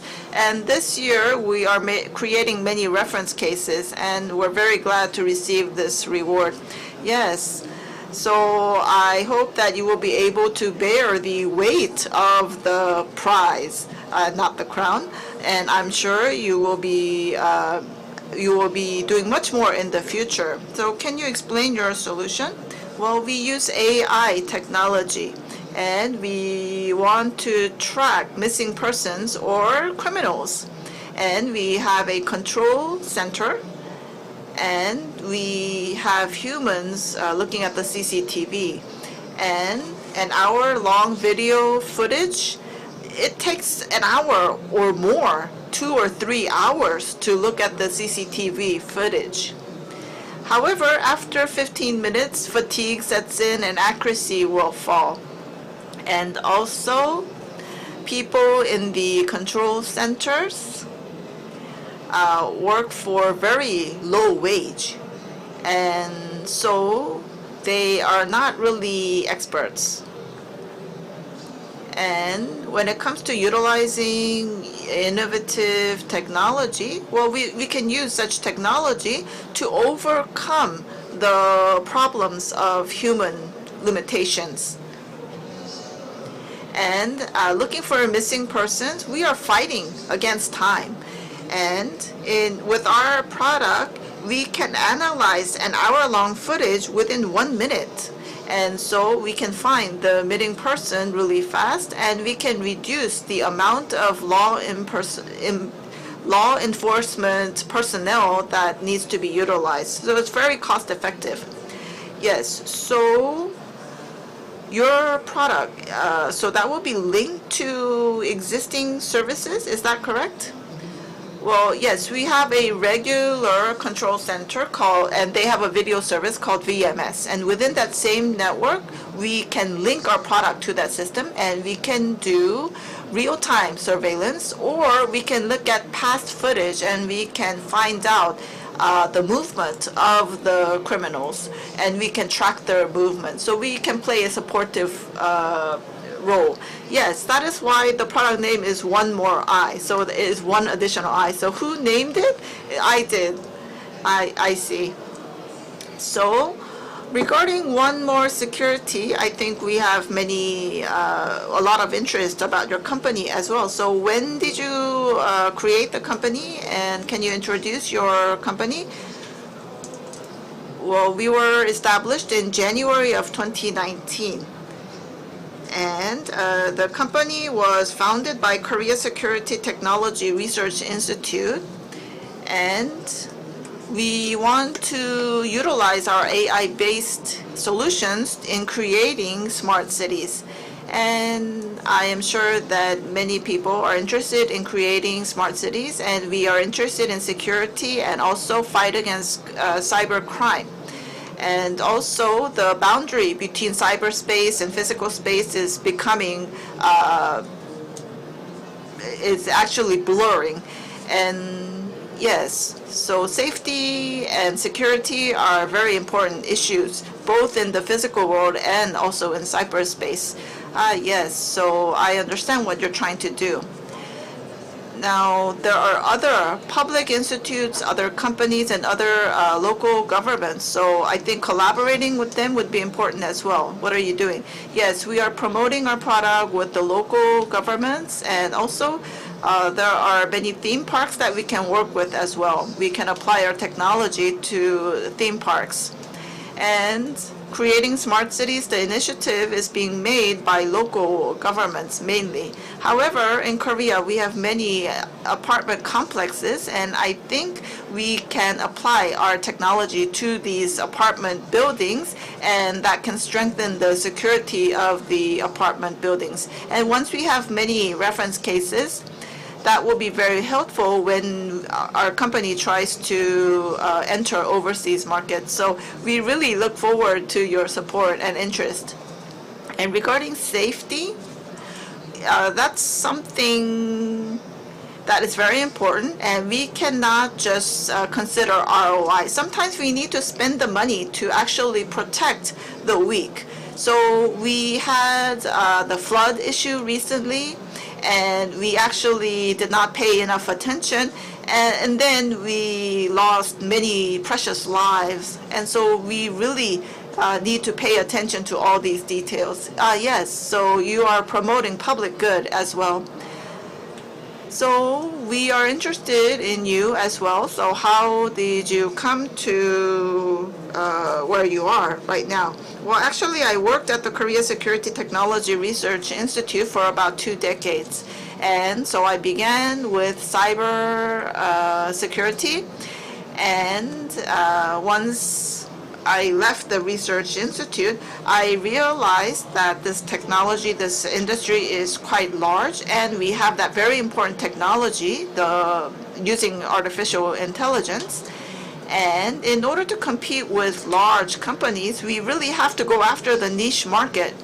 And regarding finding missing persons, there were very few competitors, so that's where I started from. And as a result, I have received this very meaningful awards. Yes, so we have to go after the niche market. That sounds like great advice. Now, running a startup is not easy. And I interviewed many people today, and I asked them for advice to people who are now creating a new startup. So I would like to ask you to do the same thing. Well, regarding starting a new startup, it is very, very difficult. And selecting the right people, gathering your team, that is pivotal. And you need to share a common vision and need to have a common goal.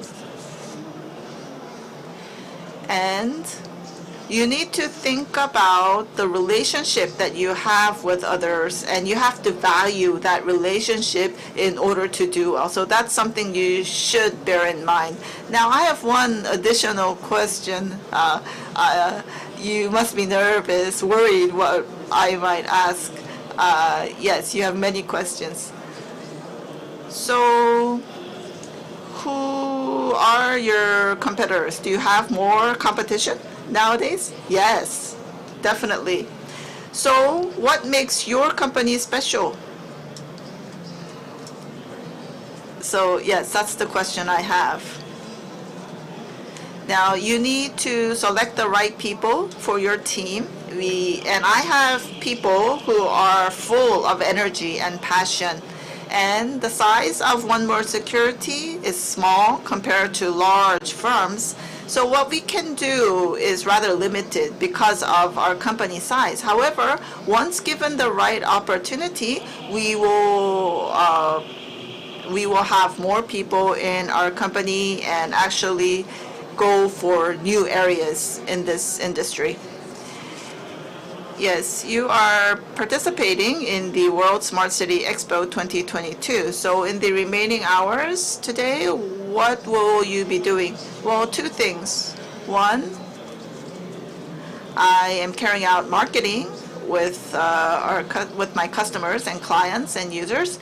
And secondly, Well, I am looking at new opportunities of going after the niche market by looking at my competitors. Yes, thank you very much.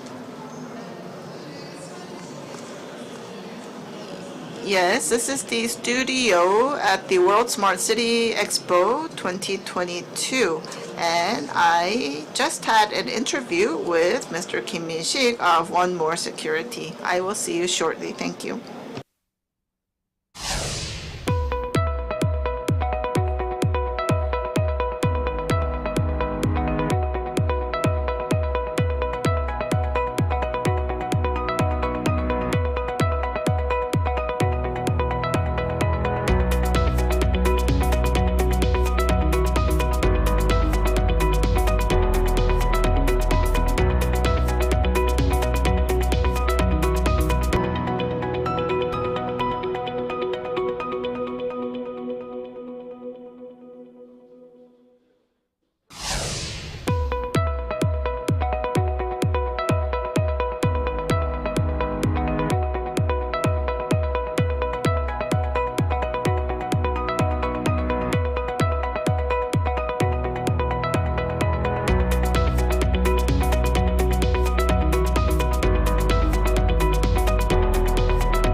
We are now at World Smart City Expo 2022, and I'm here in studio continuing with interviews. Next interviewee is an award winner at Expo in the category of tech solution. This company won the award, and SOFTHILLS, and Mr. Kim is here with us. Oh, I think my name is written wrong. So actually, it's Mr. Park. My family name is Park. I'm sorry. So, congratulations. And how do you feel about winning the award? Of course, I want to thank the organizers for awarding this to us. We've been around for about 10 years. We were thinking about whether to work in the CAD area or whether to develop viewer, but we believe that we really need to have Korean technology here. So instead of using CAD, you know, there's already many famous CAD offerings in the market. So we wanted to really go beyond with what's in the market, but in CAD market there are already great solutions, so we wanted to pursue viewer instead. So maybe if we can produce great Korean-made viewer technology, perhaps we can contribute. So that is how we came to work in the viewer area, and I guess our hard work paid off today. And we got to win this award, so it's very fulfilling, and it feels good to be recognized. So I want to thank the organizers. So until today, I guess there were years of hard work, and of course. So once again, congratulations. And I'd like to hear about Visuwide 3D. So what is it? So Visuwide 3D is basically when you want to build a digital twin or a smart city, you need to have a lot of 3D data. And if you can visualize that data on web, That's really great, but it's not easy to do. Unity and Unreal are often used in Korea, but they are foreign technology. When you process an image and when you upload it and handle it, but if it goes beyond a certain size, it's very heavy, so it's very difficult to handle, and they are not based on CAD. So if you want to change the design, or it's very difficult, and you cannot make a real-time change. But our technology can handle CAD data and also visualize it on web, and it's very lightweight. So if you want more real-time, faster response, if you need to make changes very fast, then our technology can offer better reliability and better scalability. So that's what Visualize 3D is about. So irrespective of the size, you can use big CAD data, and also we have a really high capacity technology, and really even heavy data can be visualized on web in a very lightweight manner. So the overall system will be much more reliable. It sounds really great, and it sounds like you've been working on this for many years now. So smart city, digital twin, in this area, you've been involved in many projects. So can you tell us about that? So digital twin and smart city. So the more regular CS or device, these are not really used. Web is the environment that you use. So digital twin and smart city is really web-based, and HTML5 technology was not easy to be on web and be handled on web just a couple of years ago, but the technology developed a lot in this area in recent years, so we developed a similar technology as well. So if you look at our case, for example, Hyundai Heavy Industry, they have a smart yard system, and we are building the system for them for real-time environment. This is a shipyard we're talking about. So their data is really huge, and also all the PDM data, as those data go through process, they need to be in sync with the ERP and other systems as well. And so this kind of status of the work process then needs to be viewed, monitored by the corporate management. So the system needs to be able to do this for the company. And also there are various lines in a factory, for example. So each production line, there could be multiple processes, and there could be multiple machines involved in assembling a given product. But each machine movement is going to be copied by digital twin, and even the movement can be copied by animation, and we built that. And when you have this kind of system, then for example, let's say that your product lot number, a certain lot number turned out to be defective. So this lot number, the parts, for example, from this lot number were used in a bigger equipment, but that part turned out to be malfunctioning. Then you want to find the lot number, but this lot number relay data needs to be easily readable. And also you want to find what went wrong in the production line to lead to the defective part. If you have our system, we can tell you exactly when that happened in terms of the timestamp. And also in the case of SK Hynix, we also built a system where the O&M maintenance services can be done. The VIM data and Crystal 5 data, they're mapped together, and you can see the data where you want to see at the same time. That cannot be supported by any other system in the world right now. If you look at many famous global vendors' products, They can handle certain types of data well, but what they are struggling to deal with is visualizing the data on web. So that's where our technology is really great, because we can do that. And SK Hynix, for example, last year, VIM data and Crystal data were used, and from ONE's perspective, they can choose and see the data of their choice, so that there will not be any delay or problem in terms of the maintenance services. It sounds like you've been involved in many projects, and those projects led to great outcomes. As a digital solution company, what is your view on the potential for Korean company or differentiators? Well, we are talking about Korean technology, made in Korean technology, and it's really based on customers' needs, Korean customers' needs. A lot of needs are there at the level of engine. There are already many kind of offerings in the market, but from the systems perspective, actually Korean companies are the most demanding customers to please, but in a good way. So they really have a high standard, a high expectations.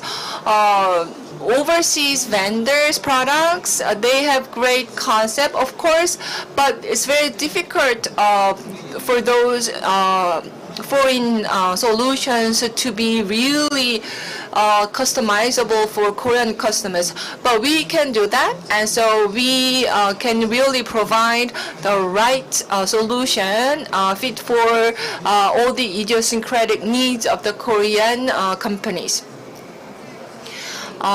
In terms of the smart city, what kind of projects are you pursuing right now?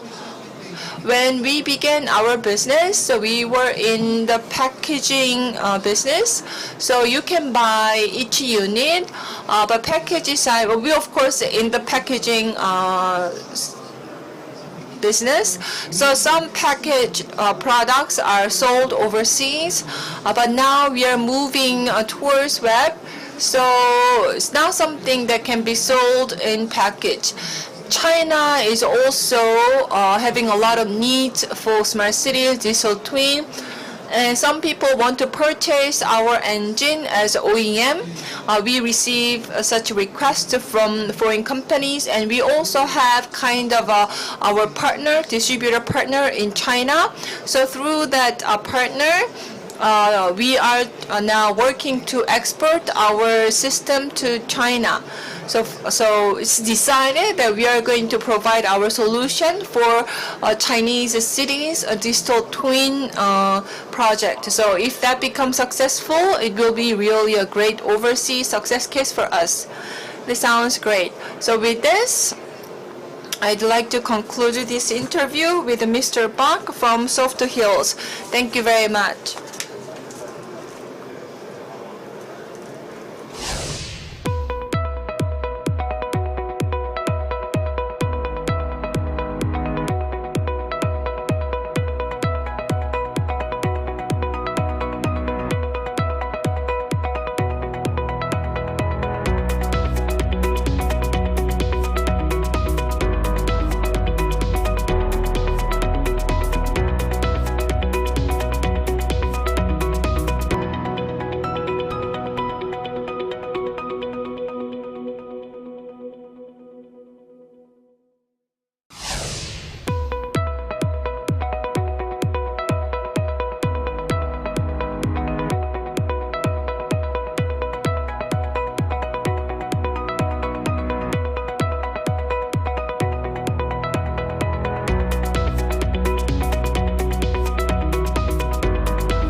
I am at the World Smart City Expo 2022 studio, and we are holding on-air interviews. So I have another recipient here today of the WSCE award. So in the mobility category, with the solution Dr. T, Mr. Kim Sung-gun, Executive Director of GNT Solution, received a prize. So welcome. Yes, thank you. Congratulations on winning the award. So would you like to say a few words about winning the award? Well, I am very grateful to WSCE for giving me this great prize. And we are working on a solution in the transportation, traffic-related area. And I think that we are being asked to create a better solution, and we will work harder in the future. Yes. So after receiving the award, well, many people will be more interested in how you do in the future. And so, can you explain your solution called Dr. T? It responds to user needs, I heard? Yes, our solution is called Dr. T. And as you can see from the title, this solution is a doctor. Yes, so it's Dr. T. And T stands for what?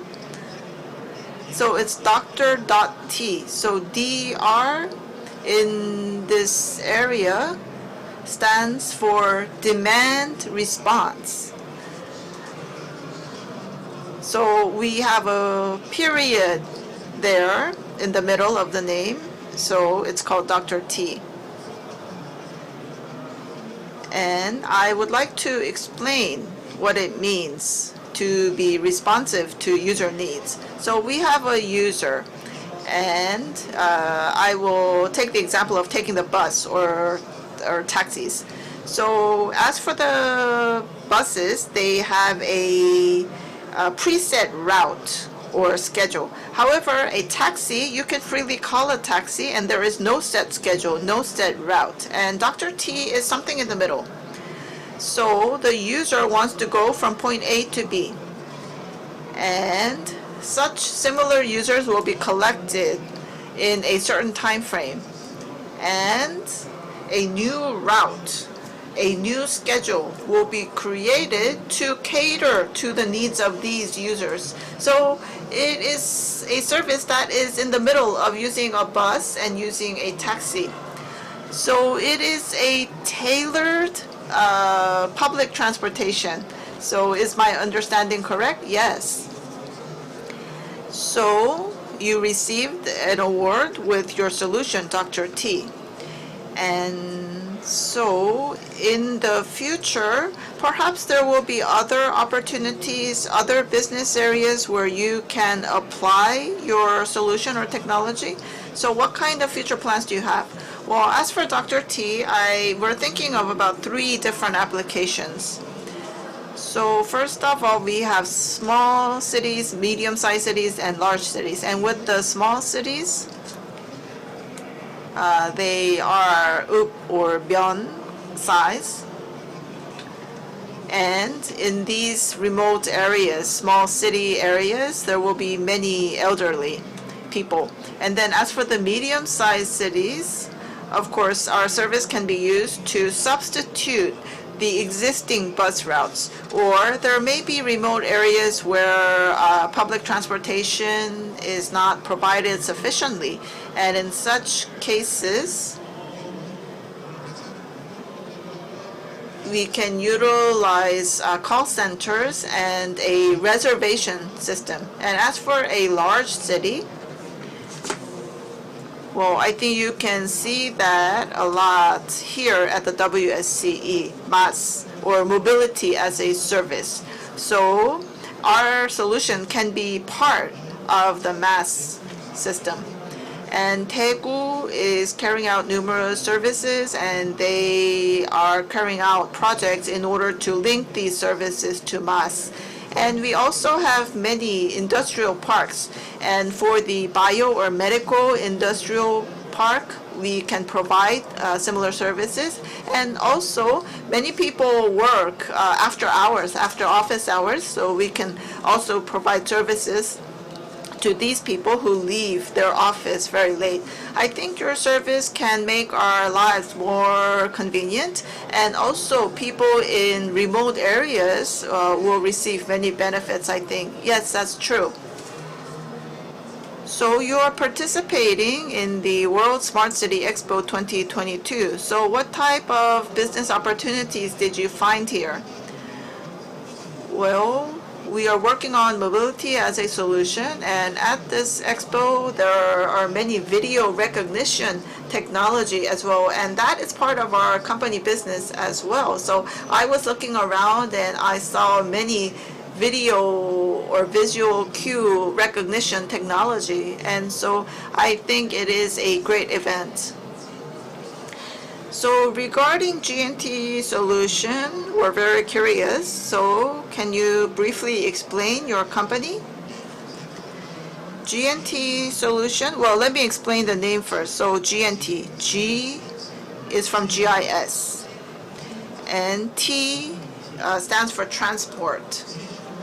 So we try to merge geological information and transportation, and we have developed this technology for about 10 years. And as for business area, we have different areas, including mobility, and also doing AI-based video recognition.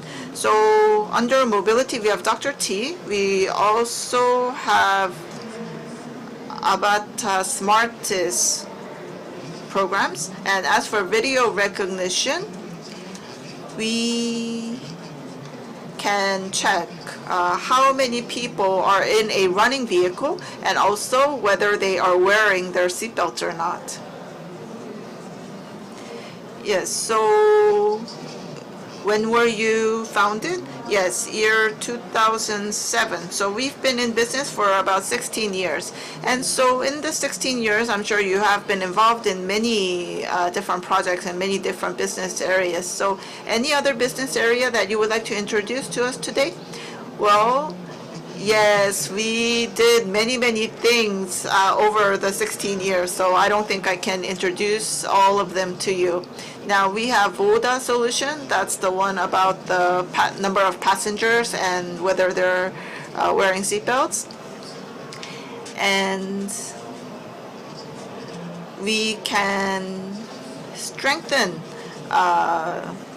the needs of the traffic situation. So in the past, we were just looking at how many cars were on the road. But nowadays, it is important to find out how many people, how many passengers are in the car.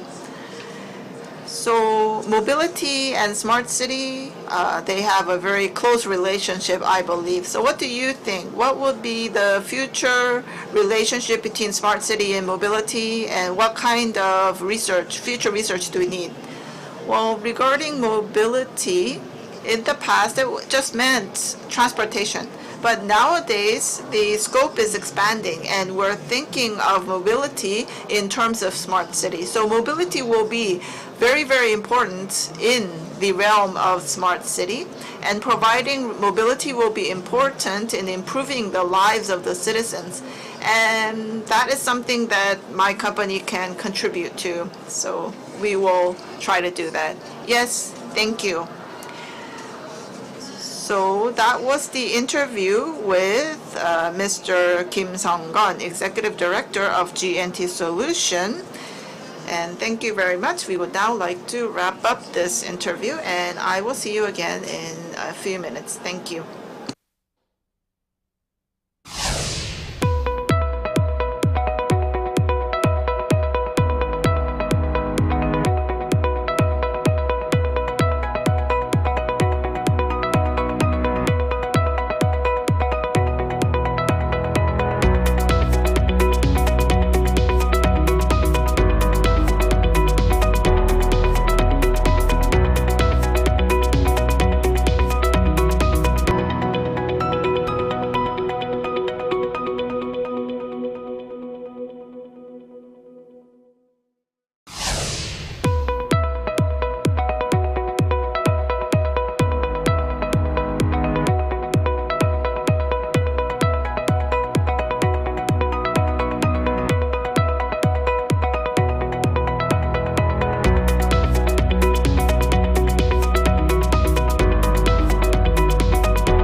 Digital Earth, connect together.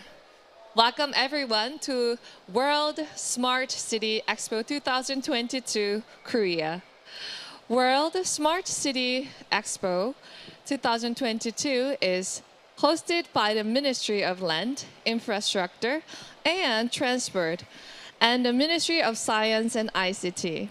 It is overseen by Korea Land and Housing Corporation, K-Water, and Kintex.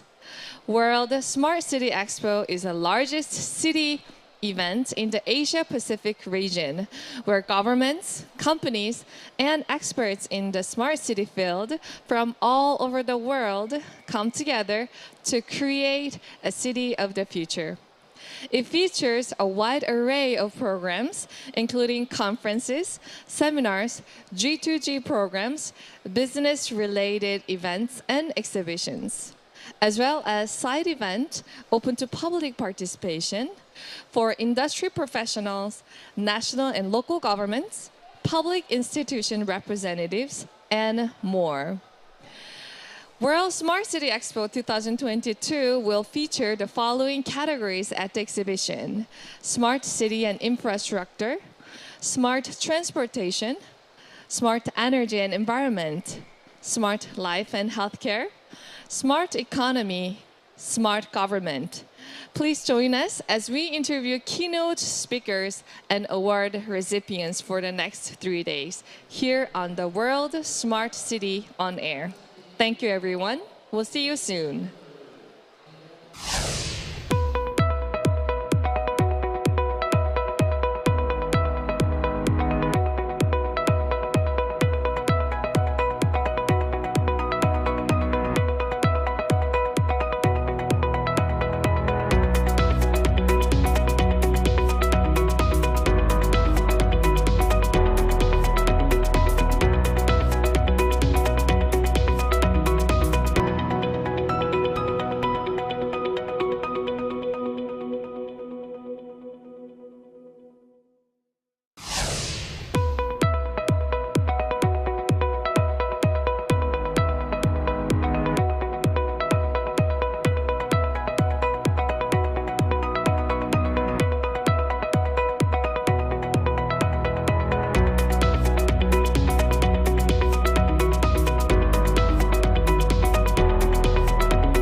Welcome back, everyone. This is Giselle. I'm here in the studio of World Smart City Expo 2022, Korea.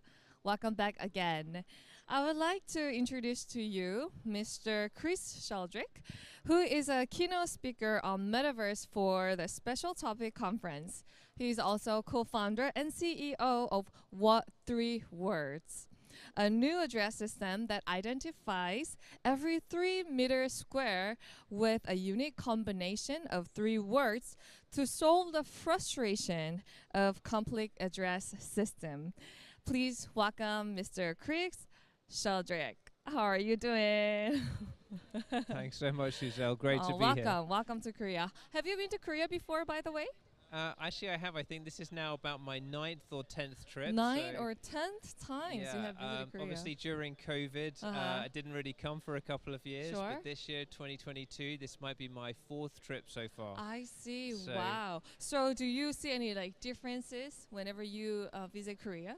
I don't know, like it's definitely different in the post-COVID world, Sure. but I feel like people are as welcoming as ever. Like it's great to be here at a live event at the World Smart Cities Expo. So this is kind of exciting to be back.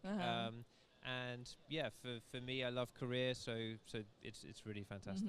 Have you been to a World Smart City Expo before? Actually, this is my first time here. I think at any event in Korea. I see. And honestly, the slickness of the whole thing and how efficient it is kind of blows my mind. And my colleagues who are here, we talked about it earlier. So it's pretty exciting to be here. What do you think why you are chosen to be invited here? I was really happy to be invited here. I mean, I think for What 3 Words, we're doing a lot around how we can think about the cities of tomorrow and about how precise location is going to play a part. So I can see exactly why the synergy makes sense, and I'm looking forward to giving my keynote tomorrow. Okay, so just you mentioned that you will be speaking, right, as a keynote speaker at the special topic conference tomorrow on metaverse and future cities in the era of digital pioneering. So can you please give us a brief summary about that? Yeah, so what I'm going to be speaking about mainly is what three words, our product. Okay. And for us, because we have divided the whole world into these 3-meter squares, we've named each one with 3 words, so random words, something like table, chair, spoon. It just means that anyone has a very simple way to talk about everywhere. And for a lot of the technologies of tomorrow that we're here to talk about, that's going to be autonomous cars, it's going to be drones, delivery robots. All of these pieces of technology are going to need a very simple way to talk about a location. You know, where is the drone going to land? Where is the delivery robot going to bring your lunch to the office? What 3-meter square? So what 3 words fits into all of these areas, and that is going to be the focus of my talk tomorrow, is kind of like, it's great that we have these pieces of hardware that are going to revolutionize our lives, but how are these going to work in practice? Probably the address system that we developed 200 years ago may not be the right solution. Perhaps something like what 3 words allows these things to really fly.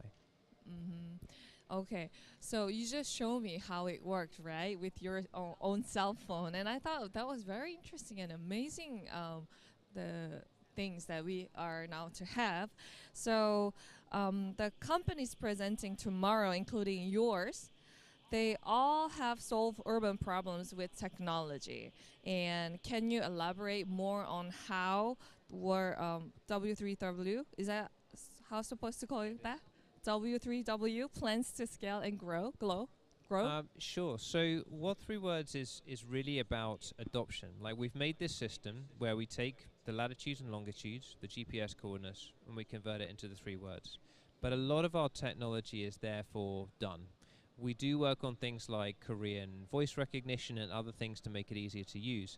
But scaling for us is not so much about building more and more features, it's about getting more and more people to use the service. Now, the way a lot of Korean people have encountered what 3 words is they've downloaded the app and they do exactly what we did. They go, well, what's my office 3-word address? What's my home 3-word address? And they zoom in, they find the front door, the back door, you click the squares and you see the 3 words. Now for us, growth is about, yes, getting more people to use the application, but secondly, what other third-party applications can people use it with? So a really big partnership here for us in Korea is Kakao Map. They have built it in, so you can just long press on Kakao Map, press W3W, the 3-word show at the bottom. But for us, this is really important because Kakao Map is something that's pretty much on everybody's phone already. And we think it's really powerful to not have to download something new. Why can people not just use the apps that they use every day? So for growth for us means let's get into all of the other Korean navigation apps that people use every day, which we want to do. We want to get into all of the car navigation systems that people are used to. So growth just means, without thinking about it, going, can I use a 3-word address instead of a normal address if I want to be super precise? I see. Okay, so the next question is that what are some of the ways to the W3W? Is that words 3 words? What 3 words? What 3 words? That's Excuse me. I know it's very simple and easy, but in front of many people, it's not easy for me It's to totally cool. interview such a good celebrity just like you, But yes, so what 3 words, right, can be used in any other areas? What do you think? Yeah, so I guess I just mentioned car navigation. This is a really important one. So in Korea, the first car where you can type the 3 words or speak the 3 words is Mercedes-Benz. So a lot of people don't know, if you go out there and buy a Mercedes-Benz, you can get in it and you can just tell the car, I want to navigate to word, word, word. It understands the 3 words and it will take you there. Now, not everybody drives a Mercedes. There's many other cars out there. And we are working really hard to get into a lot of them. I mean, globally, we have partnerships now, not just with Mercedes, but with Mitsubishi, Subaru, Lotus, Lamborghini, many others. But there are some which are really big in Korea that we're now focused on. So I think for car navigation, hopefully it's just one of those things that you just come to expect that What Three Words is available in your car. And then it can be really useful to people as a navigation tool, whether you're going, I don't know, hiking in the mountains, to the beach, going fishing. None of those destinations are going to have the address. Even to the children. Exactly. Yeah. And picking up kids from soccer practice, or frankly finding the right entrance for this building today was quite challenging. It's a very big building. And to just specify that exact place. So the more you think about it, I think the more these use cases come to mind, especially around driving and navigation. So Chris, then how you come up with this kind of ideas? You know, when I saw that your service, I thought it was a great idea, very easy and simple. Everyone can use it in any places, right? Even in the ocean as well, right? So I'm just wondering, like, personally, how you come up with this kind of all great idea? Like, where did you get this whole idea from? I had the idea. So my background is actually in music. I'm a classical musician. I used to play the piano. And for 10 years, I worked organizing music events around the world. And so I'm not from maps and I'm not from tech. But just in my job for music, I was the person who had to organize a band to arrive at the back of the concert hall. And of course, if you type in the address for the concert hall, it takes you to the front door. But we always needed the back door. And so I'd always have everyone calling me up, going, Chris, I'm by a lamppost. I can't quite see where I'm meant to go. And so I tried to convince everybody to use the latitude and the longitude, you know, the GPS coordinates. But the musicians I work with were like, this is very complicated. Very complicated. I also studied piano as well. Right, okay, there you go. So you can with any performance, you always have to come in the side door, right? So true. And so people were like, Chris, can you just design a simpler system so that we can enter in the right place with all our equipment? And so this idea just kind of stayed with me for a while. And I thought, well, if musicians need a simple address system, there must be a lot of other people in the world who need a simple address system. And really, for those who are showing up somewhere new every day, there's so many people in the world. So this was kind of what got me thinking. And then I sat down with a friend of mine who is a mathematician, and I said, maybe we can make a formula to name every, I don't know, 3 meters in the world with something unique. But it's got to be simple. It's got to be so simple that a kid to a grandparent can use it. And yeah, we threw some ideas around, and he said, well, what about like random words? And I was like, what, like table, chair, spoon, random? He's like, yeah, like table, chair, spoon. And that's so random, it is by the way. It's properly random, like banana, cupboard, saucepan, whatever it is. And we found there's enough combinations of 3 random words to fill each of the 57 trillion 3-meter squares in the world. So 57 trillion is 57,000 billion. It's a big number. A lot of 3-meter squares in the world, but there are enough combinations of 3 words to fill it. And as you said, we even do the oceans, but we put the super, super long words in the ocean, like hydraulics, dodecahedron, cryogenically. But here in Seoul, you're more likely to find regular words, table, chair, spoon, or something. So, and once we had that idea, I was just so taken with it. I'm kind of an impulsive person. And I thought, well, look, this works for my musicians. This works for my mum, who lives on a farm. No one can find her. And this felt like an idea that I should run with. So that's how the company was born. I see. So tell me about your company then, about your business. In general. Yeah, so right from those early days, it was me and my mathematician friend. We added another friend who was a linguist, languages, because we do this whole system in 51 languages, not just English and Korean. And we've now grown over the last 9 years since we had the idea. We have 170 people, mainly based out of London. We have an office here in Seoul now, which I'm really excited about. And we are growing globally. It's one of those things that What Three Words is now very well known in the UK. If you know anyone British, ask them if they know What Three Words. I'm pretty sure they'll say yes. and we've managed to get that network effect going. And how we do that is we have, so the What 3 Words app is free to use.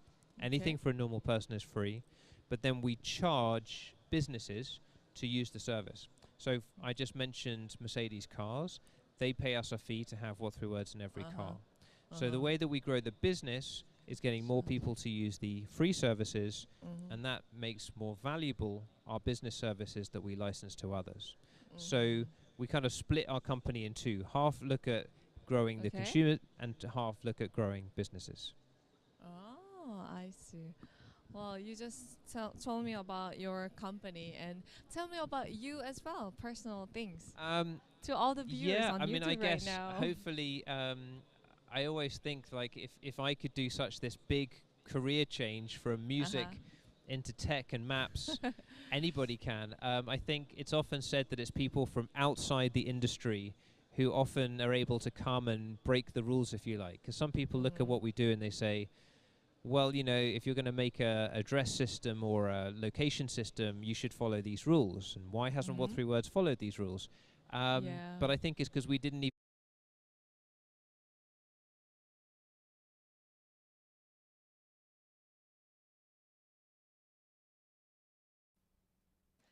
2021 We are now at World Smart City Expo 2022, and we are having on-air interviews with various speakers and award winners. Under the title of How to Store Time and Space, Mr. Choi Taein delivered his talk, so he's here with me. At World Smart City Expo, you were invited as a speaker, so how do you feel about that? Well, after the COVID-19 situation, so definitely compared to last year, we have a much bigger turnout this year, and also being invited here as a speaker feels such an honor, so thank you. So you participated last year as well? Yes, I did. It's just that I wasn't a speaker last year. Okay. So how to store time and space. That was the topic of your talk just earlier. So can you just give us a quick summary of your talk for our online audience? Okay. So, well, my company is called CLROBUR. It's actually from a Latin word, so it means a big tree. So we want to grow like a big tree, and we want to build a good ecosystem with good services. So studio is here for the concept of ecosystem. So CLROBUR Studio is our full name. And from the very beginning, we had smart city in our mind, and our team is really about building space or location. And we had a really famous kind of con artist in the Korean history who sold the water from the Daedong River. So the river is actually, you know, public resources. So space is in a way kind of public resource, but we want to make it possible to sell public space. And also, when we use a highway, you need to pay toll. So it's a kind of limited space. We thought about putting it on cyberspace, and also in the future there's going to be drone and UAM and air taxi, and we need to find a way for them to utilize the space. So that requires a map. So that is our business map. So space, added time, leads to business. That is our philosophy. So what kind of services do we provide? So basically for UAM to be our business, it will take a longer time. So we wanted to target a drone because it can be turned into business in a more immediately. For example, if you want to move from point A to point B, or if you want to have delivery service from point A to point B, then typically one company takes monopoly of the space during that delivery time. But you can actually split that space into different spaces, so many people can use it at the same time. So that is our business model. So were there any actual cases where your solution was used? Yes. So Busan mobility system is using our platform, and also last year in Yeongwol-gun area, we provide our system for traffic monitoring system, and our platform is now being used in Yeongwol-gun area. Can you elaborate more?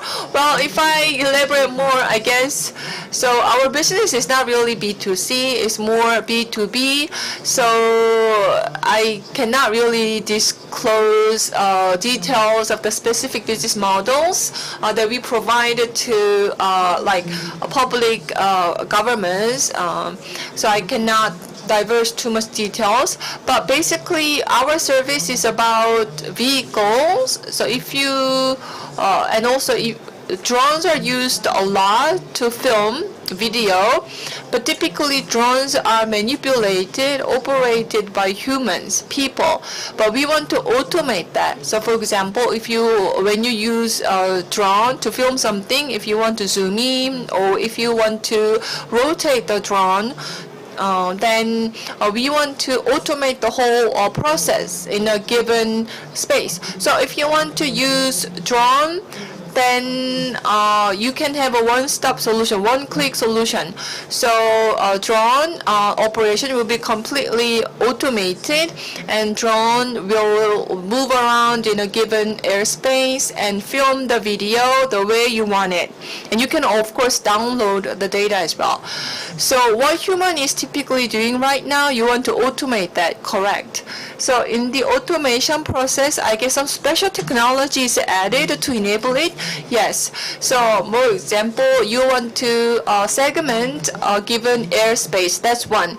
And second, you need to have data for that airspace to see whether it is okay to fly in this area or not, whether it is okay to film this area or not, depending on the wind strength or wind direction. So that is actually the technology element that we have. So you talked about time and space, and you also gave us some actual cases. What about three-dimensional space? For example, metaverse or virtual space. A lot of people are talking about that. So, but do you believe these are all the same concept? Well, no, they're all different. And we are not in the metaverse business. But if I can share my quick understanding of the concept.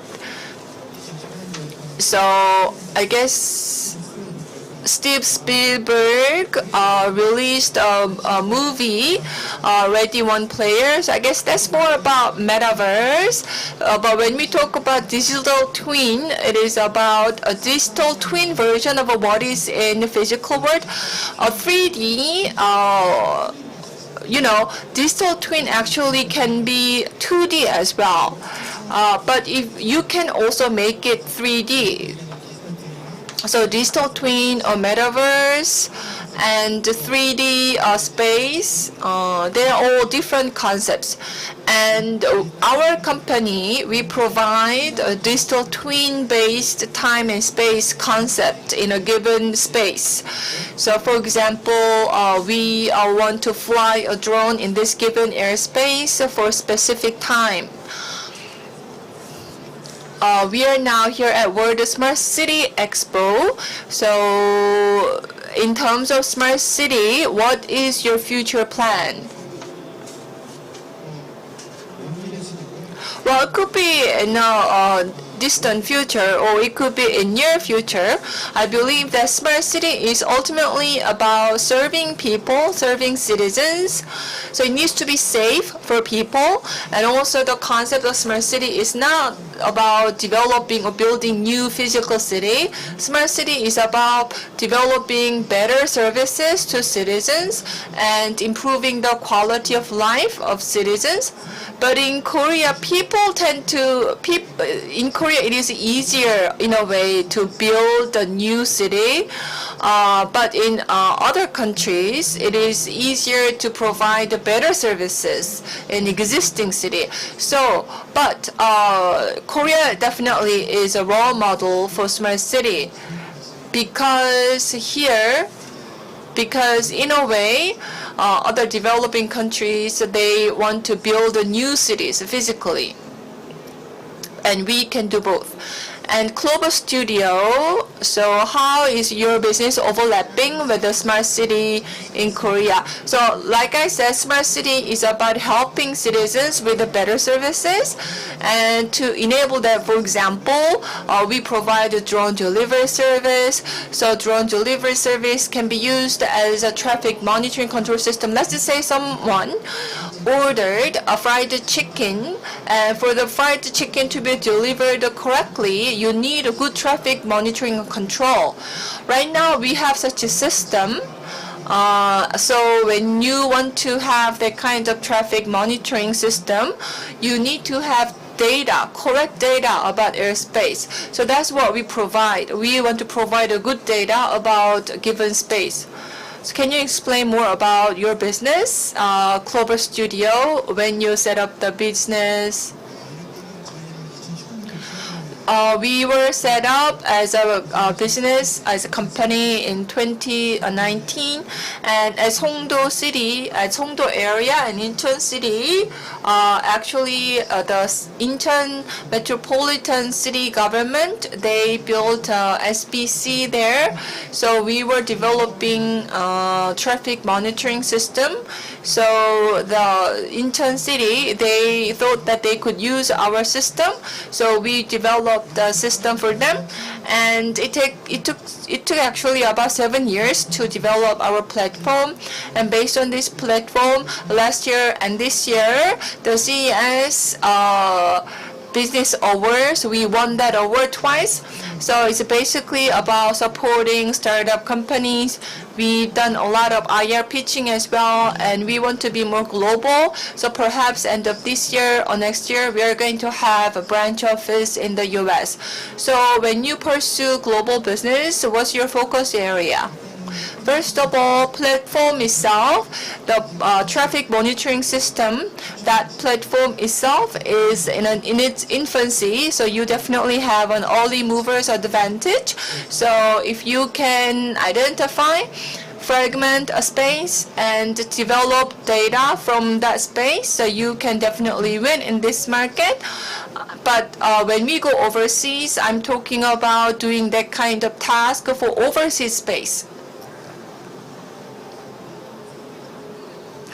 And for our online audience who missed your talk earlier, what can you give them an advice?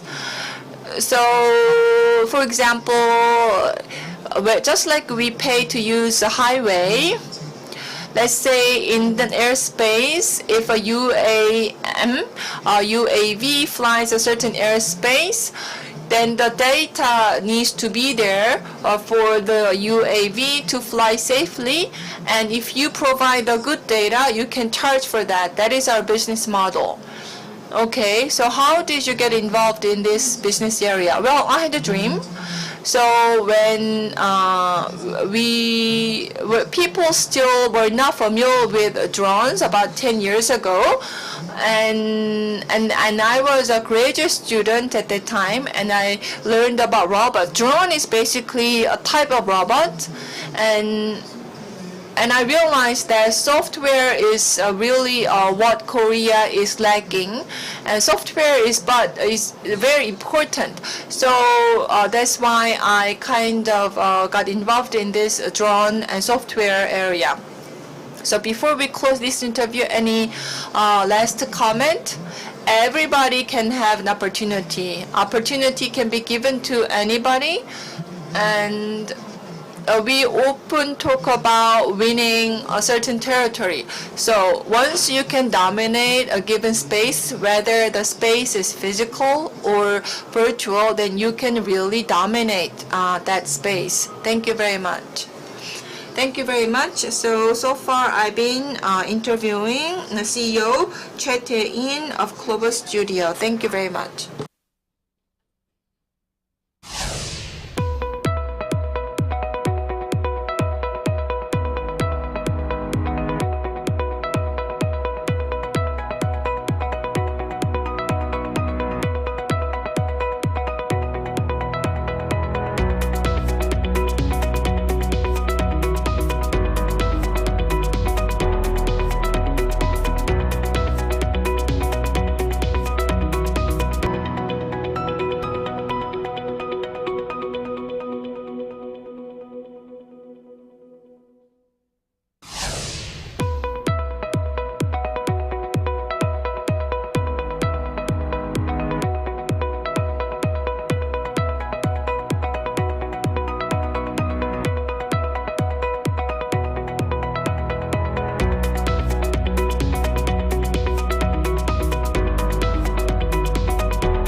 I am at the World Smart City Expo 2022. Welcome. And I will be holding another interview at the studio. So another award winner. So in the mobility category, Dareesoft received an award for Wsce. And here with me, I have Ms. Do Yoon-sun, who is co-CEO of Dareesoft. Hello, nice to meet you. Congratulations on winning the award. So you are leading a company, and I am sure that you felt great when you heard about the news. Well, I have rarely received awards when I was in school, so I was very glad to receive this award. And all my employees are worked very hard, and they worked during the weekend as well, so I am very, very glad. Yes, I think very glad is the best word to express how you feel. So, your product is Wsce, Road Hazard Information as a Service, and I have heard of Wsce. So, can you explain the service first? Well, this name, actually we are providing real-time danger information. And what we're doing is providing road hazard information as a service. So we have many roads, we have many cars, we have old roads, and we also have climate change. And so that will provide unexpected hazards as we drive. And this can lead to personal injury, and also we have to use taxpayers' money in order to renew our roads. And so we use AI in order to automatically detect danger on the roads.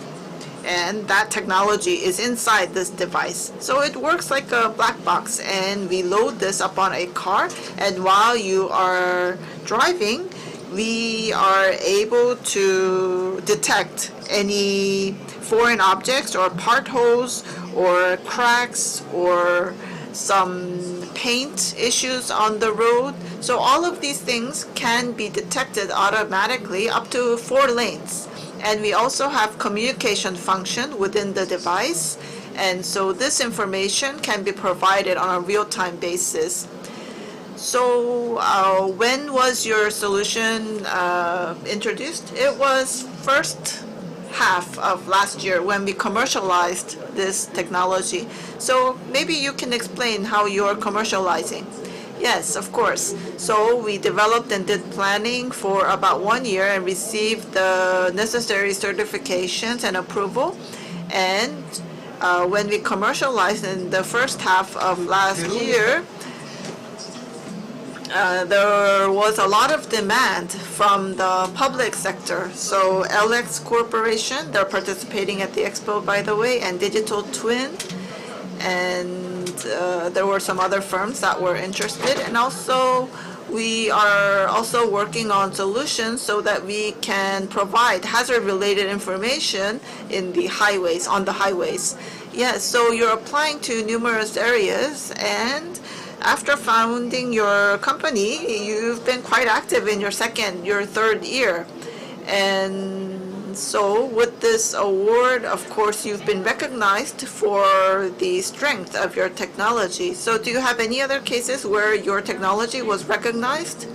Are you asking about specific cases or technology? Yes, first regarding technology, this looks like a black box, but it is not a simple black box. This is a very smart device, and active computing is possible. And this device has performance that is similar to a smartphone.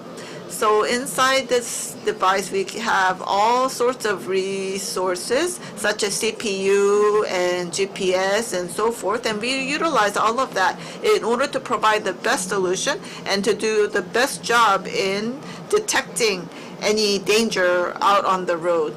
And when we utilize this as a platform, well, we can provide flexible services, and we can tailor and cater to the needs of the different users. So it's a very flexible system, and you can see immediate results. So you can embed this, put this on the top of your car, and right away you will be able to enjoy road hazard information as a service. So it is quite innovative. Yes, it is quite innovative. And so I believe that you are ready to enter the overseas market.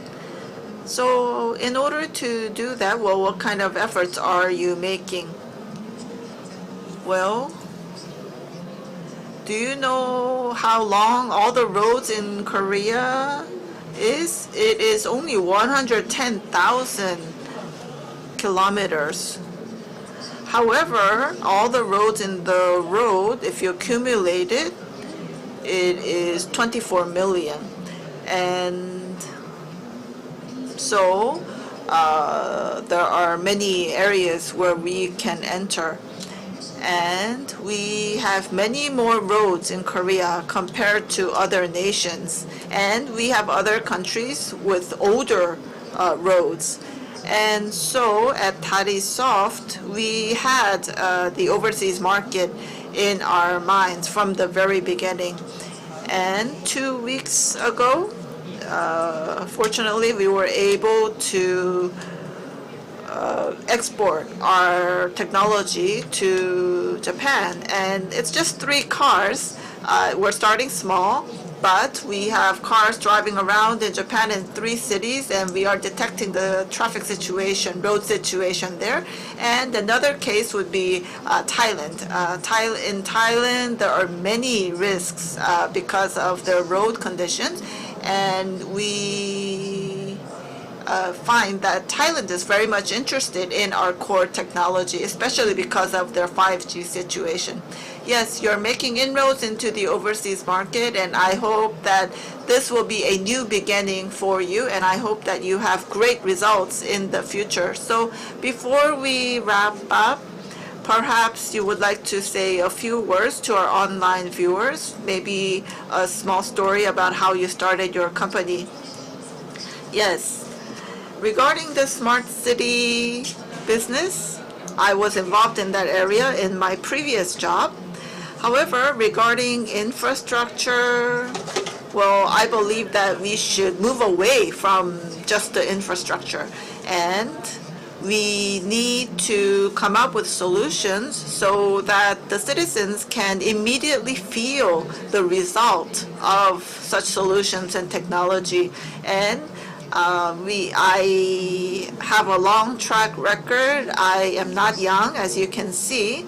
And so I'm very determined, and because of my experience, I believe that our company was able to create this solution relatively fast. And I actually recommend starting up a new business to everyone. And also, overseas nations are very much interested in Korean technology, and we are very well received by foreign entities. So please go into business and enter overseas markets. And I hope that we will have more unicorn level companies in Korea. Yes, so we will now wrap up the interview with Ms. No Yoon-sun, who is co-CEO of Dareesoft. Thank you very much.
Welcome back, everyone. Right now, we are here in the studio of World Smart City Expo 2022. At this time, I would like to introduce you a special guest all the way from Barcelona. Her name is Isabella Longo, right? Yeah.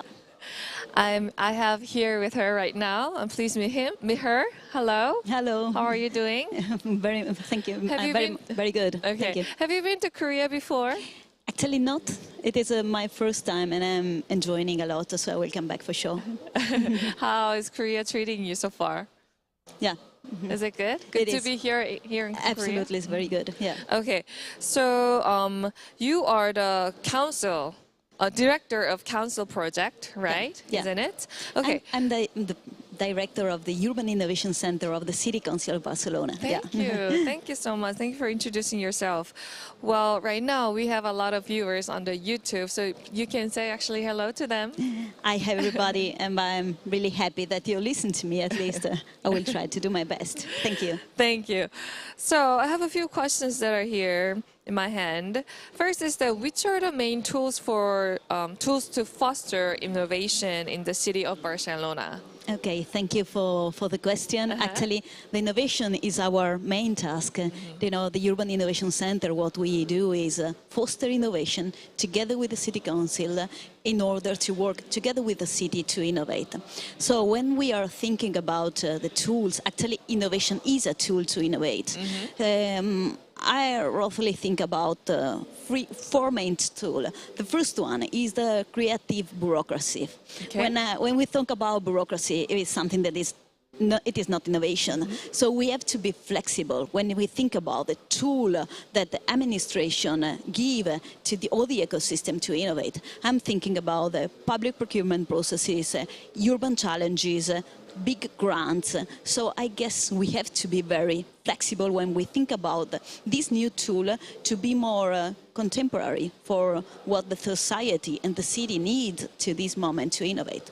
The second part of the tools are technological tools, of course. They are the main one because when we think about innovation, it is not only technology, but yes, technology is part of our life in this moment, and we have to work together with those who are thinking the future of the technology in order to go in the same direction. So another tool is the methodological technical tool. Innovation is not something that just happens. You have to pursue it. So we really need to identify which kind of tool from the methodological point of view we need. I'm talking about, you know, the 4-helix approach, the talk together with the need of the citizens when we have to focus a problem, and this kind of tool. And the last one, and maybe the most important one, is the communication. Innovation is something that is not such clear to understand. So you have to be very transparent with everybody when you talk about innovation and try to define it in the best way as possible and redefining together with all the stakeholders and people involved in the process of innovation in order to have a common vision of it. So I guess these are the four main tools to innovate, at least those ones that we use in the city of Barcelona. Okay, thank you.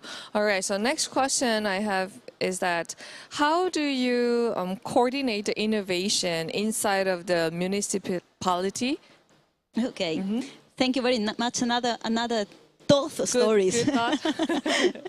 So coordination, we are talking about the public innovation, you know, it's like growing in a smart city from a top-down approach. That was what the city has to do in order to face the big global challenge the city has. Okay. So for us, we have to start from the people first. So if we think about coordinate innovation from inside, we have to foster the culture of innovation to the public servants, fostering not only the culture but also the skill to innovate.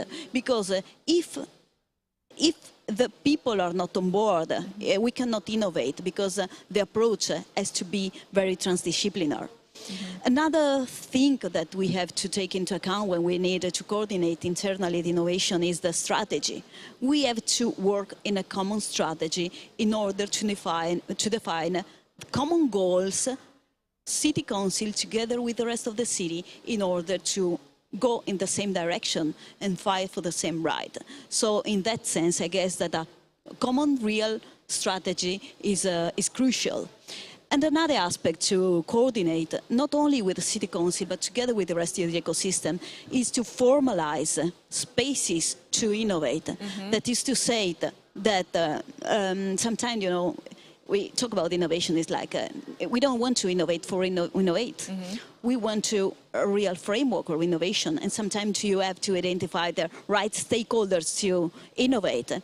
And to not only identify, but also to work together in a formal place. For instance, in Barcelona, what we did is that we coordinate like a urban innovation platform that is a group of 100 experts of all disciplines and all kind of entity of Barcelona who represent the innovation in Barcelona. So anytime we know that we need to innovate or at least launch a new project, a new model of managing the city, we know that we have to talk with the ecosystem first in order to see if they have also something to say. They can help us in this process to innovate, not only from the top down, but also from the bottom up approach. So from what you're saying, I understand that the role of importance of the role of the governance is really important, right? Is that what you mean? It is actually, because if you want to innovate, you have to create a market to innovate, and governance can shape this market for innovation because they can drive in the same, try to make all the ecosystem drive in the same direction in order to face the challenge that everybody have. So my question is that then, how do you like engage the ecosystem of the city? I know you mentioned a little bit, but yeah, you know, the ecosystem, I mean, we have to think about what innovation is. So in that term, we engage it through the urban platform that I mentioned before, but what we also do is like organizing a lot of events in order to talk together with the ecosystem when we face a problem. For instance, where we know that we have to find a problem and the solution doesn't exist at the market. Okay. The first step that we did is put together all these stakeholders that know about, that are expert about this topic, in order to understand how can we work together in order to face together this problem. And this is how the smart city concept also work. That is to say, work all together in order to see which is the best solution, and then define which is the tool that we have to implement in order to face this problem. Okay, so then what does innovation mean for municipality, and which are the main ingredients of the recipe? Okay, thank you for this also very difficult question. This, Okay. I guess, you know, innovation hasn't a clear definition, but innovation means do something good that works. In that sense, we have to be prepared, maybe to be not frustrated if something is not working on, because sometimes you test something that is not working, and it is innovate as well. So we have to think about innovation like not a linear road, but maybe a difficult path that we have to go forward in order to innovate with a different kind of stakeholder participating in it. But from the point of view of the municipality, I guess that if you want to innovate, you have basically to take into account two main things, that is having an agenda and having a budget.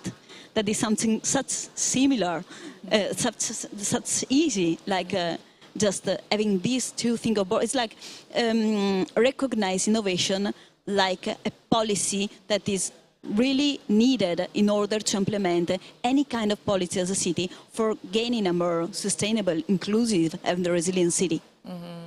Well, thank you. That was a great answer. Okay, so I think we have 30 more seconds before we end this interview. Will you please say a few words to those that are here with us, Okay. that are online? Thank you. I really enjoyed the experience of Korea, because I guess Spain, we can learn a lot for you because of the capacity of think bigger and be brave when you think how to face a problem. So I guess that is something that we will bring back in Spain, and we will try also to apply to our way of living. So thank you very much. Okay, that was it by Isabella Longo. We'll be back soon, everyone. Thanks for watching. Thank you. Thank you.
Welcome back, everyone.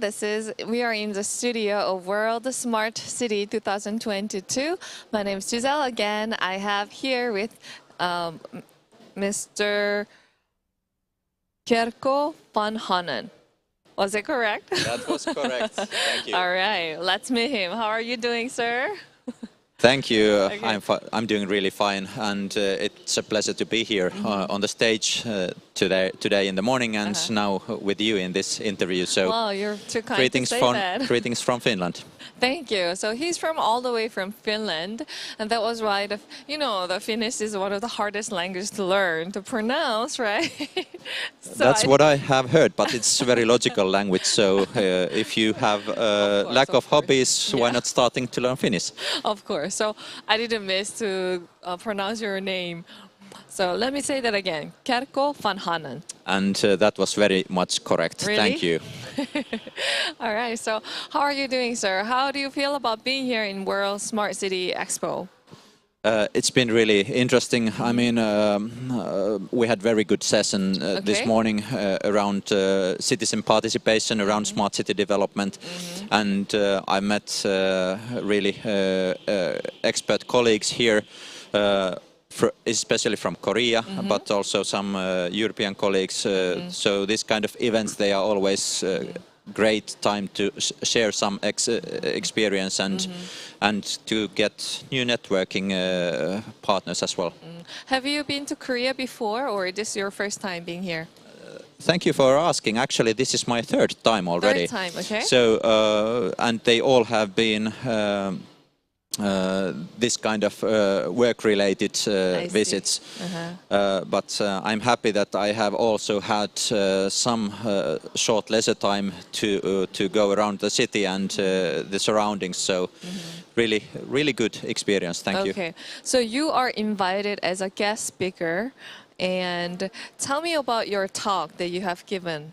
Did you give a talk this morning? Yes, I did. So that was, as the whole session, it was around about citizen participation, and on the other hand, modern smart city development. And in Helsinki, I work for an innovation company called Forum Virium Helsinki, and it's a company that is owned by the city of Helsinki, but we work somewhere in the middle of private sector and the public sector. Okay. And we work a lot with different types of projects that are smart city related. And what is important in such development, at least how we feel is important, is to keep the ordinary people in the center of the development, so that the future wouldn't be given completely top-down, but probably some directions. But then how we solve the problems and what kind of services there actually should be available for the people should be developed with the people. And that's valuable also for the companies who put their money to create business. We offer actually the true life experiences for all stakeholders. Thank you. All right, so yesterday and today, I know you have seen or you've been through around, looking around all the exhibits here, and what do you think about it? Well, when you walk through the aisles here, you see that a lot is happening in all over Korea at the moment. Yes. And I'm quite amazed about that. In the morning in the session, I was the fourth speaker, and it was quite funny that I was kind of repeating the good experience or some important things to know about what the previous speakers from Korea and from Barcelona had already underlined. So I can say that in this kind of global world where we can share the knowledge and information instantly with each other, we can avoid making same mistakes everywhere, and on the other hand we can take a few fast forward steps to do the right things immediately, such as now when we are focusing in different methods of producing energy and being energy wise. That's something that is very actual in Finland and in Europe at the moment. Okay, so then do you see like any of the opportunities that Finland or Korea can work together as a co-partner or co-working? Yes, I believe so. Probably I should continue my answer to your previous question, because it has something to do with this answer. Okay. So when we build smart cities, we are actually talking about understanding how an urban environment works and what should be the right decisions in political level and in operational level. And to support that decision making, we need to have built the digital twins of the city. So we need to produce and gather as much as possible all available data and build the digital twin, and different versions of that could support the active processes and active decision making on all levels. But I want to come back to the ordinary people. When we talk about data, it's important that the data is available for everyone, because I've been asked quite often that what's the definition of a smart city? And very often people think that it's a city full of the latest technology. Yes, that is part of that. Okay. But I would say that the smart city is a city full of ordinary people making smart decisions in their everyday life based on the knowledge and data that is available for them. So individual people do individual decisions, hopefully smart ones. That your opinion brings me a different point of view, you know, of the smart city. So thanks for saying that. Okay, so we still have a few more minutes. So Let's see. Right now, we have a lot of viewers on the YouTube. And you as a special guest here, do you have anything to say to those people that are watching? Well, especially I want to thank you for your interest in this important topic. And as you see that smart city development can be quite wide scale, and you need to decide what your focus is. But one kind of souvenir from Finland at the moment is that we are focusing a lot in energy efficiency and, on the other hand, green infrastructure. And when we talk about data, for normal people it might sound like a bit strange thing. What is data and what do I do with data? But now when, for example, the energy prices have raised rapidly because of the war in Ukraine, we need to find new solutions, and we need to be more aware of how our own decisions, what kind of impacts they have in our wallet and in the environment. And with the data of energy consumption, with the data of, for example, solar energy potential in the city, you may make kind of smarter decisions. Thank you. Well, Finland is well-known place of startups, right? And I also have been to Slush in Helsinki, and we have a lot of startups here in Korea as well. And the people, they are wishing to have startups, like start their business. Can you please say a few words to them as well before we end this interview? Well, at least one advice is that the collaboration between startups and the public sector should be active, because only that way the public sector and, for example, our role as a company in between, we can offer the true needs what the people have. So what they are willing to pay, what they are looking for, what kind of solutions, what kind of services. Because for a startup company, it's very valuable to do the possible mistake as early as possible, so that they do not consume too much money. And you mentioned Slush event in Helsinki. It's one good place to meet and get your networks better, because very seldom you can solve the problem by yourself. You need to have companies to work with. Even this event, the World Smart City Expo, can be very helpful for all the startups as well, since we have a lot of government, the local representatives that are here as well, right?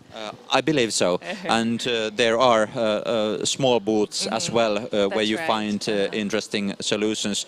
So I encourage also people here from the public sector to have open eyes and to go and have chats with those smaller companies.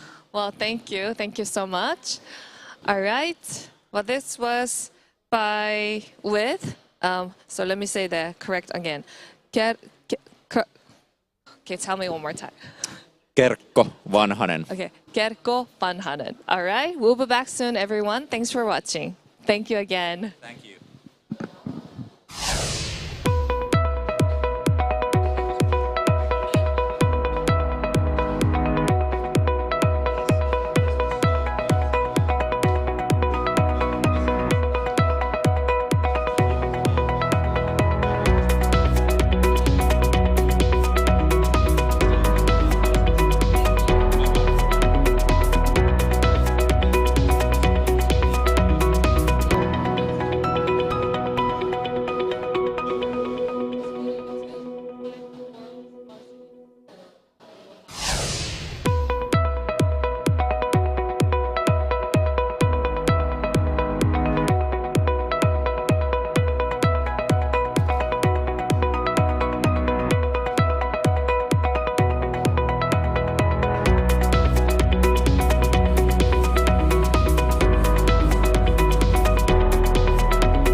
Welcome back, everyone.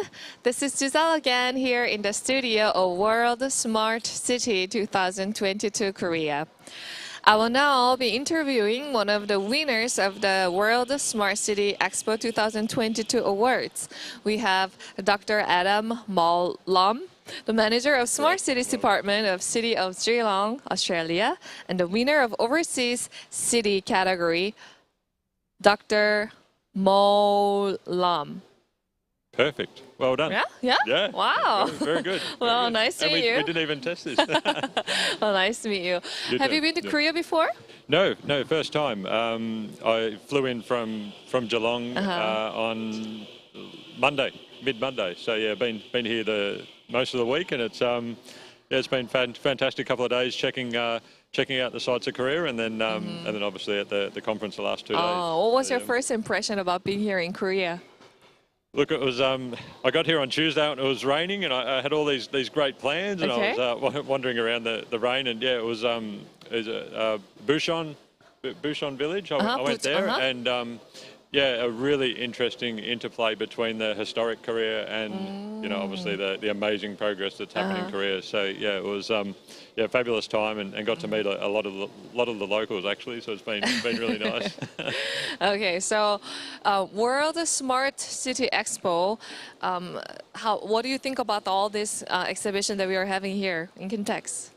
Yeah, look, it's obviously a beautiful, large building. So it's there's so many different technologies, and when you think from Australian perspective, you think about Korea, and it's got this unbelievable reputation for world-leading innovation, world-leading technology. So it hasn't disappointed. There's just booths and booths of technology, and look, there's so much synergies in what. Where Geelong's at and where Geelong needs to head as well. We always talk about smart city being not a destination, it's a journey that we drive towards. So you've constantly got to look at, what challenges that we had, 3 or 4 years ago are completely different now. And, there's been a greater emphasis on, biodiversity and the environment, obviously. So we look at technology and how things are changing and improving, and how we can actually take that advancement and actually use it. So you, as a winner of awards, how do you feel about City of Geelong being selected for the award? Oh, look, it was a bit of a surprise if I'm being honest. It's you always do try to benchmark how you're going as a city, and making sure that you're delivering for your citizens, and making sure that you're getting a lot of value out of the investments and the work that you do in the smart city space. And Geelong has a really close relationship with Korea, so it was pleasing to be recognised with this award in Korea. So it's really. Like I said, really something that was a surprise, but something that an award is nice recognition, but it's actually much more important to see some of the major projects that we've rolled out over a number of years that have been really adding a lot of value, and then obviously making us deserving of winning such an award. Well, please tell us a bit about the project that you submitted to the Expo. Yeah, sure. Look, Geelong has a smart city strategy framework, so a whole series of projects that we do, and we have different sort of categories of projects. Some of them you would consider smaller scale projects where we might do some work with, say, biodiversity. We're trying to protect a habitat or a precinct. Then we do things across drones and sustainable transport and all that sort of stuff. But the one that was the key project that underpinned the submission was what we call smarter suburbs. Okay. And Geelong's a very, very large space. It's twice the size of Singapore, right? So it's a big city. Big city. And with the use of the internet has obviously exploded across so many different industries that we rolled out this program, Smarter Suburbs, and it was really focused on one simple concept, and that everyone should have high-speed internet access. And we did that in a number of ways. So we installed a lot of our own optical fibre throughout the city, and that allowed us to do some interesting things around putting in smart poles and smart nodes that allow us to deliver a whole range of different smart city services. But it also allowed us to deliver a lot more free public Wi-Fi. It also allowed us to connect into community infrastructure so that people could use that infrastructure to access internet who potentially may not be able to afford it or don't have sufficient access. You know, like I said, it's quite expensive to roll out across 1,500 square kilometres high-speed internet, and so it was a project that we really focused on delivering a lot of benefits in terms of building out that capability across the city. And we have a big focus, particularly in the area that we did start this project in our advanced manufacturing space. So Hanwha Defence Industries, they've got a base just in that area, so just north. So we know that there's a lot of businesses that are working in partnership with them who are focused in that area. So it was a big sort of long-term play there. So comparing to Juyong, all the cities in Korea is much smaller, right? So what do you see here, regardless as a smart city like here in Korea?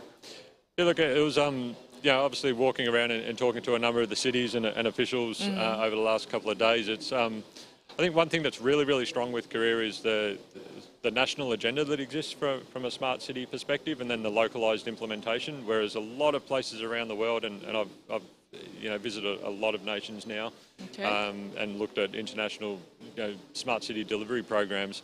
They really do. Often you have a localized approach, which is important because the needs change between localized areas. But you do need that higher level agenda so that you can talk interoperability of data, you can talk different types of standards, you can do shared procurement, all these types of things that are really important. You want to make sure that that's being driven from that national approach. And of course, there's smart city programs can be quite expensive. So, sustainable finance might need to come from multiple tiers of government. But look, a lot of the we may have bigger cities, and that's certainly true in terms of geographic distances and stuff like that. But a lot of the technologies and all that sort of stuff are very similar. So your machine learning video analytics to use of CCTV cameras and sustainable transport goals and all that sort of stuff. So size really just becomes a larger scale rollout in many perspectives. Have you been through a round watching all the booths here? Yeah. Look, I have had an opportunity to visit a lot of them. There's some really new ones like the AI generated portraits, and then there's different ones that I've never seen before. So that was really interesting. And then you're obviously seeing a lot of the environment climate stuff coming through, and obviously we've got other stalls here, exhibitions here as well. But you definitely can see different themes emerging across the exhibition from what you may have seen, like I said, 4 years ago, and machine learning of cameras that move is something that a few years ago it was I don't know how we can do that. So it's fantastic to see now. Okay, so let's go back to Juyong. Okay, so what does the city of Juyong have planned for the future in regards to smart city development? Okay, great. Look, that's the best way to answer this. So, look, Geelong's got significant plans, and a lot of those plans we need to manage in terms of business cases and rollout plans, and obviously a lot of it's working with private sector, so we have to be really careful around how we share those plans. Look, we have the Commonwealth Games coming to us in 2026. Okay. So that's going to be hosted in Victoria. There's a couple of host cities in Victoria, so that's going to be a really significant event. And why that's really interesting to us is that the projected population increase for those games is what the projected population will be in 2040. So it's almost like a test run for us around how do we sort of build out the city to cater for such a huge population change, and that can be making sure that walkways are accessible, making sure that we're building the new cities, so we're going to build villages for the athletes and stuff like that. So how do we ensure that is affordable housing?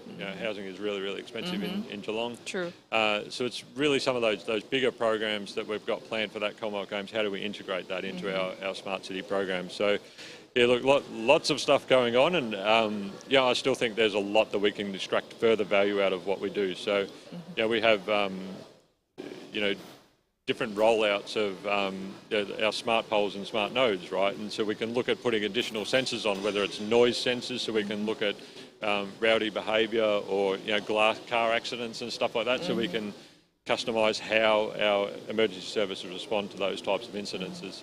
So there's more things that we can continue to add, and that's a big focus as well. So how do we get greater value from our work? Okay, so the topic of this year's Expo is Digital Earth Connect Together.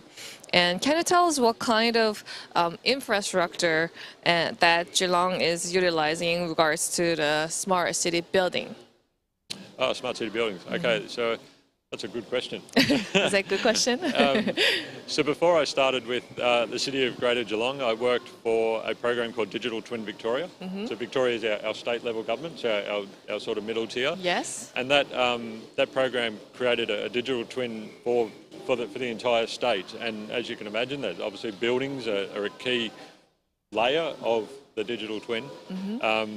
And as part of that, there's a lot of work around integrating the different sensors and stuff like that. So you can do it for, if a room's occupied, you can turn the lights off. Oh, sorry, if the room's occupied, leave the lights on. Make sure you're managing the heating and cooling and all that sort of stuff. So yeah, lots of work that we're doing in the 3D models, obviously are key parts. And then as we get sensors into those buildings, we've got a 4D element, so we can start to see how they move. So stretching of building materials versus people movement through it, or vehicle movements and stuff like that. So it's about integrating different aspects within the built environment, so we can actually start to look at how our smart planning comes to play. I see. All right. Well, that was a good answer. Okay, thank you. Because you told me that was a good question. Okay, so would you like to share anything with the participants of the World Smart City Expo here? Say again? Do you like to say anything to all the viewers or the people that are participating in the Expo? No, look, I think the first thing to say is everyone's been so helpful and polite. Obviously, Koreans know a lot more English than I know Korean, which is very, very, very limited. Okay. So look, it's certainly been really, really helpful to to have so many people supporting me through that journey. And look, it was I think when we think about smart cities and how I think they've sort of changed over the journey that I've been involved, is now we've seen through COVID and stuff like this that there's a lot of challenges that we probably need to approach together, and the smart city delivery program needs to be a bit more collaborative in how we do it. So we need to share our learnings as organisations and as cities. So how do we learn to actually solve some of these really big, tricky problems that we actually face? And I think that we need to, Korea's got some really strong strengths in certain parts of the smart city gamut of what exists, and Australia's got some strengths in other areas, and as we can learn a lot more from each other. And I think that if I look at one of the things that I like out of these conferences and expos and stuff like that, is you get to meet so many different people and share those experiences, create new connections. And I think that I hope that the people that I have met through here, and there's been a lot, I've got a beautiful stack of business cards now, that they do continue to reach back and learn from each other. And even if there's a product that I might not be something that Geelong's ready to use or needs to use, it's something I can send a connection to someone else, but also we can share learnings from how it was of benefit to our city and how things might need to be tweaked or something like that. Well, thank you, Adam. Thanks for being here with us, and thanks for your answers as well. Great. All right, we will end this interview, and we'll be back with a new speaker soon. Thank you, everyone. We got pretty close.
I am at the World Smart City Expo 2022, and currently I am in the studio, and we will continue with today's interviews.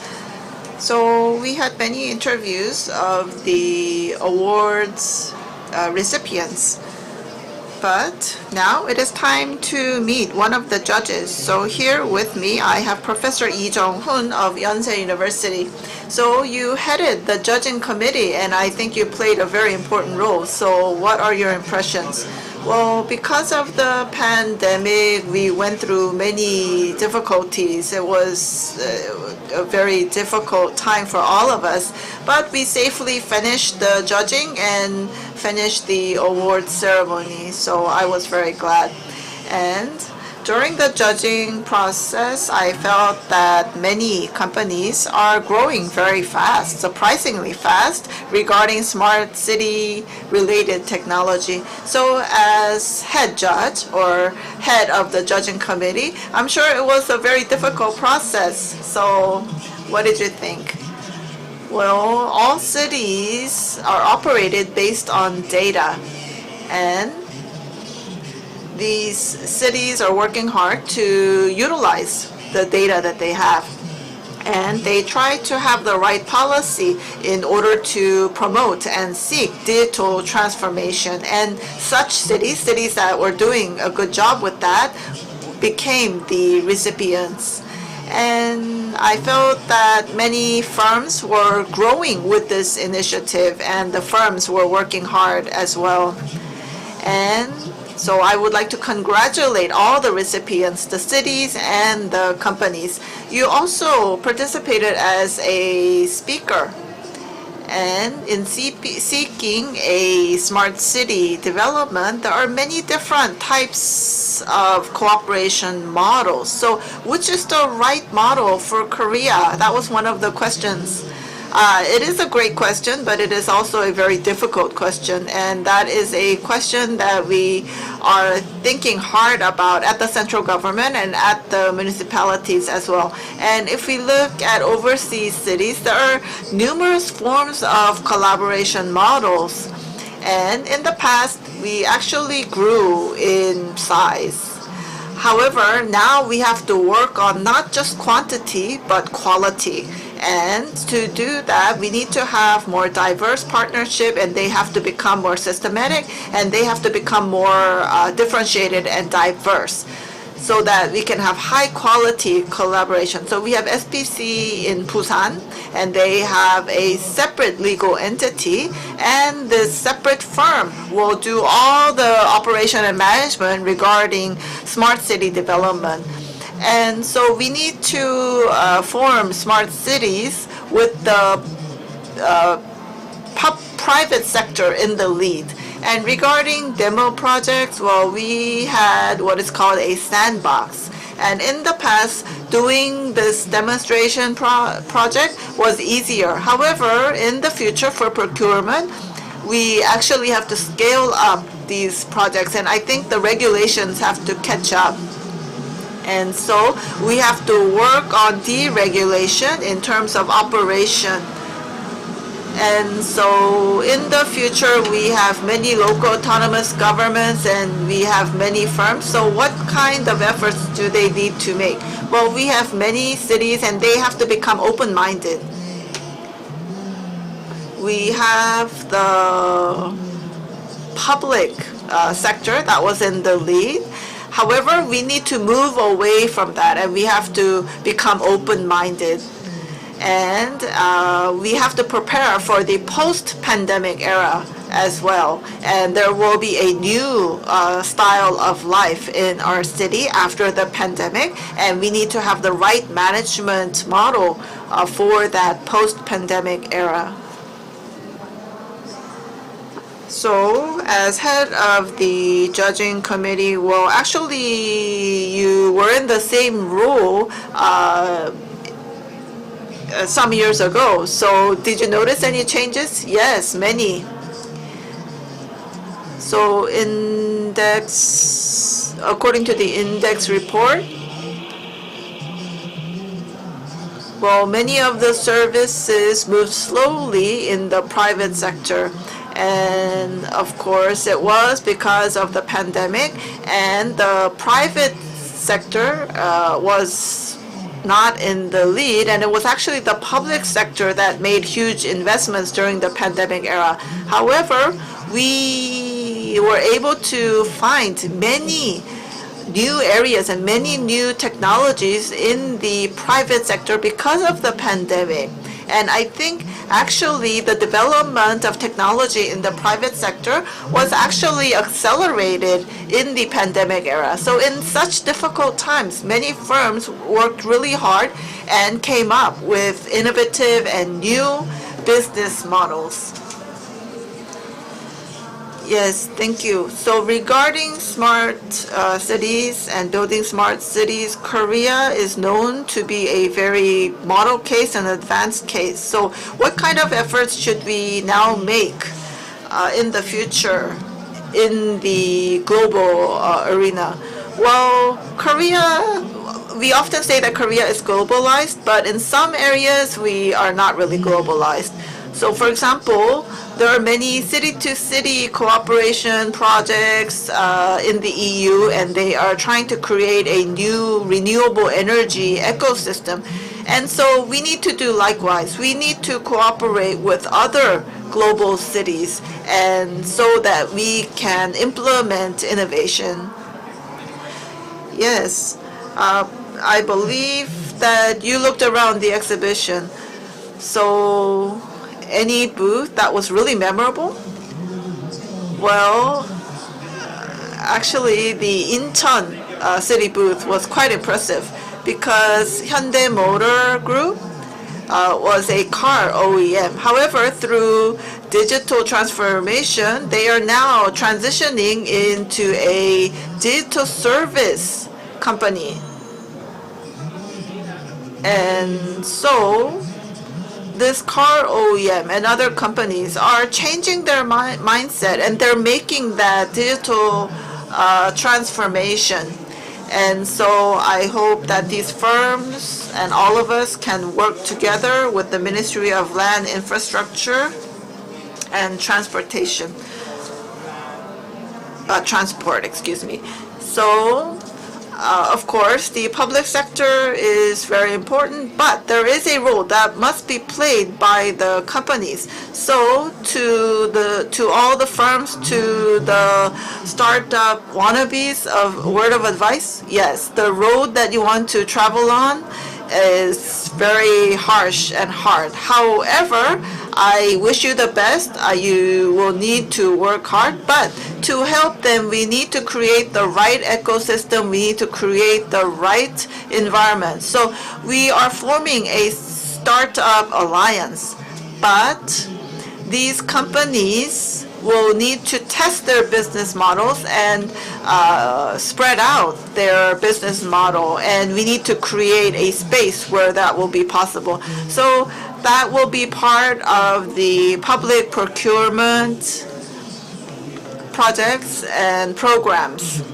that will help the new startups.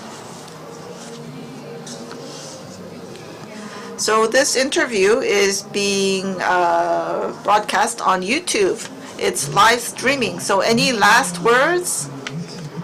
Yes, according to the index report, intelligent systems or intelligent cities and integrating infrastructure, in these aspects we are very advanced. However, in terms of innovative ecosystem or living labs, we are behind compared to other countries. And so in these areas, we need soft power, and we need to apply such smart power to our smart cities so that we can, so all of us can benefit from the smart cities.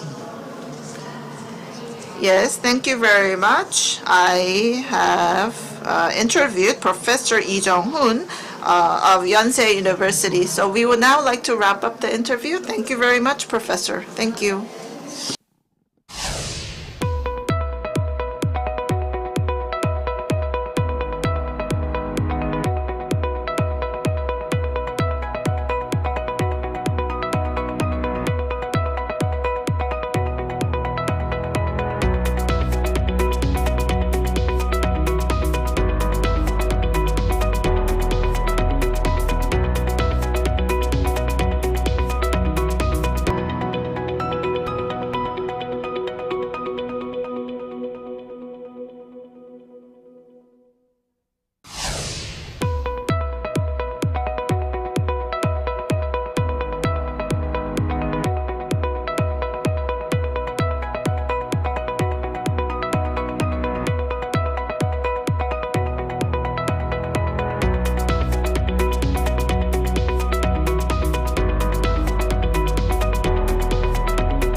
Welcome back, everyone. This is Giselle again here in the studio of World Smart City Expo 2022 Korea. I'll now be interviewing one of the winners of the World Smart City Expo 2022 awards. Let me say correctly. I have Pau Solanilia. Is that That's all right? Okay, I have with him. How are you doing, sir? Very well, and thank you very much for the invitation for being here with you. Thank you, and congratulations on your award. How do you feel about it? Well, it's an honor. It's an honor for us, especially to be in a country that is somehow the most innovative country in the world, that recognize the work that we are deploying in Barcelona is an honor. We are proud and we are very happy to be here with you. Have you been to Korea before, actually? No, actually, it's my very first time. So I'm excited. I'm having a very good time. It's even more. It's better than expected. Really? So I'm sure that I will be back. What was your first impression about it, being here in Korea? Well, I think that whoever comes to Korea can perceive the advance that this country has done over the last 34 years. I used to say that, for example, Korea, Seoul and Barcelona, we have many similarities because 40 years ago we were not in the radar of the global cities, and today both of us we are leading cities in digital technology, and especially Korea and Seoul, the capacity of innovation. Is impressive, and we are here also to recognize this and also to learn from the better in the world, who is Korea and Seoul. Okay, so how do you feel about Barcelona winning the best smart city award under the overseas category? Well, for us, is a recognition of the work done over the last years by the different parts of our society. Probably one of the main characteristics of Barcelona is that we have managed to build up a very smart public, private and social cooperation. So public leadership, private cooperation, implementation, and also social endorsement. I think that our model probably has this main ingredient, what is the social endorsement. So the citizens feel that this model or this smart city idea is also their idea. So what do you want Korean companies to know about Barcelona? Excuse me, What do you want Korean companies to know about Barcelona?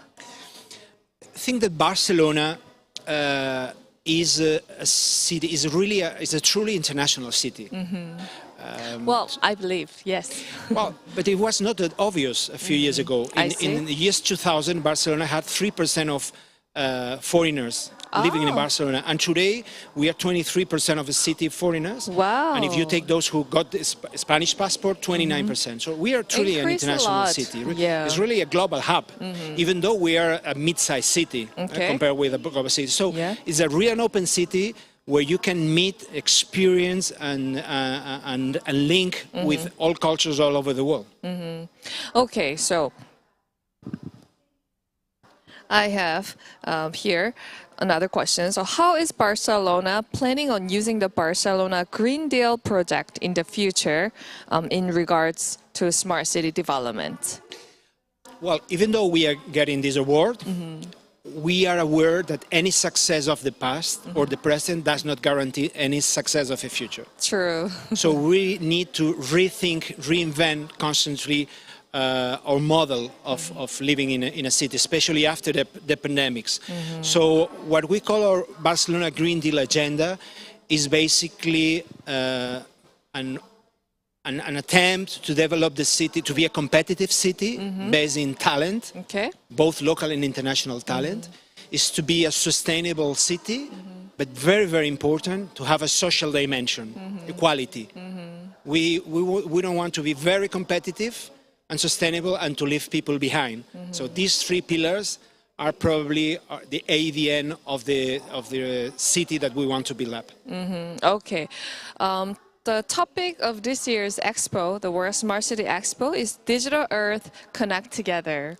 And can you tell us what kind of infrastructure that Barcelona is utilizing in regards to smart city building?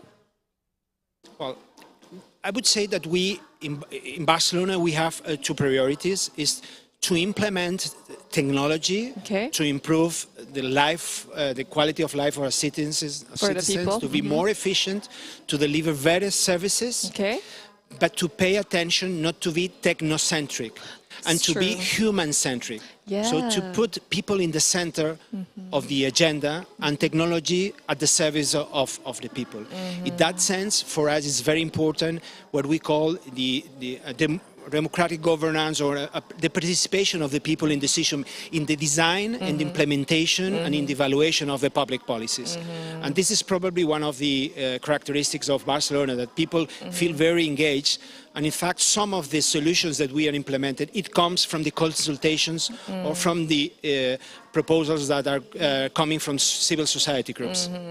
I love you saying that the human center, that should be the one that we should remember. Exactly. We like to think ourselves as a global city with a human dimension. In fact, we are not too big. Right? We compare with Seoul, for example. But we project ourselves globally. We want to be competitive, but this human dimension is very important. Now is in fashion this 15-minute city, 45-minute city, and Barcelona is already for many decades a 15-minute city because we have these centralized services. And I said before, we like to move closer to the people and not to ask people to come to the institutions, so to move closer to us. So we are the service of the people. Again, people at the center of the agenda. True. All right. Paul, have you been through around here in the exhibit? Well, I've just seen a few things. I'm going to spend some more time in the exhibition. And as I've said before, we are eager to learn, to link with new people, and also to change. You know that we have also our World City, Smart City Expo in November. So there are two expos, one in Asia, one in Barcelona. So it's a good opportunity to meet and to learn from others. Well, you're too kind to say that. Okay, so before we end this interview, we have a lot of viewers that are watching here on YouTube online.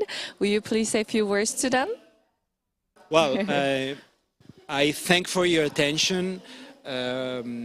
We would like, obviously, to invite everyone to have a look of what we are doing in Barcelona, but also I would like to ask you to help us to learn. So, as I've said before, whatever we have done is not enough, and we are in a world where the cooperation is very important. It does not win the stronger one; it wins the one who is able to build up alliances. So we would like to build up alliances for everyone who wants to come to Barcelona, to link to Barcelona, to work together. What about say a few words to the startups as well, or the people that are ready to have their own business as well? Yeah, it's more or less the same. I think the startups, they need to dream big, but they should have the ability to build up the right alliances. Because even though we have resources, money is not enough. Even you have talent is not enough. You need to build up new coalitions, new alliances. And I think that this is the main idea. Think big, but work with the others, collaborate with others. It's very important and it's very fruitful. Well, when are you going back to Barcelona? Tomorrow morning, unfortunately. It has been an intensive week here in Seoul, in Korea. We have met many startups, the government institutions, and we have set up a very interesting funds to continue working together with Korea. Thank you. Well, I guess we have to let you go, and thanks for your time and being here with us, and congratulations again on your award. Thanks to you, and Barcelona is always welcoming anyone who wants to come to visit us. All right, that was it. I had an interview with Pao Solanilia. All right. Thank you, everyone, for watching today. We'll be back tomorrow with other interview as well. Thank you.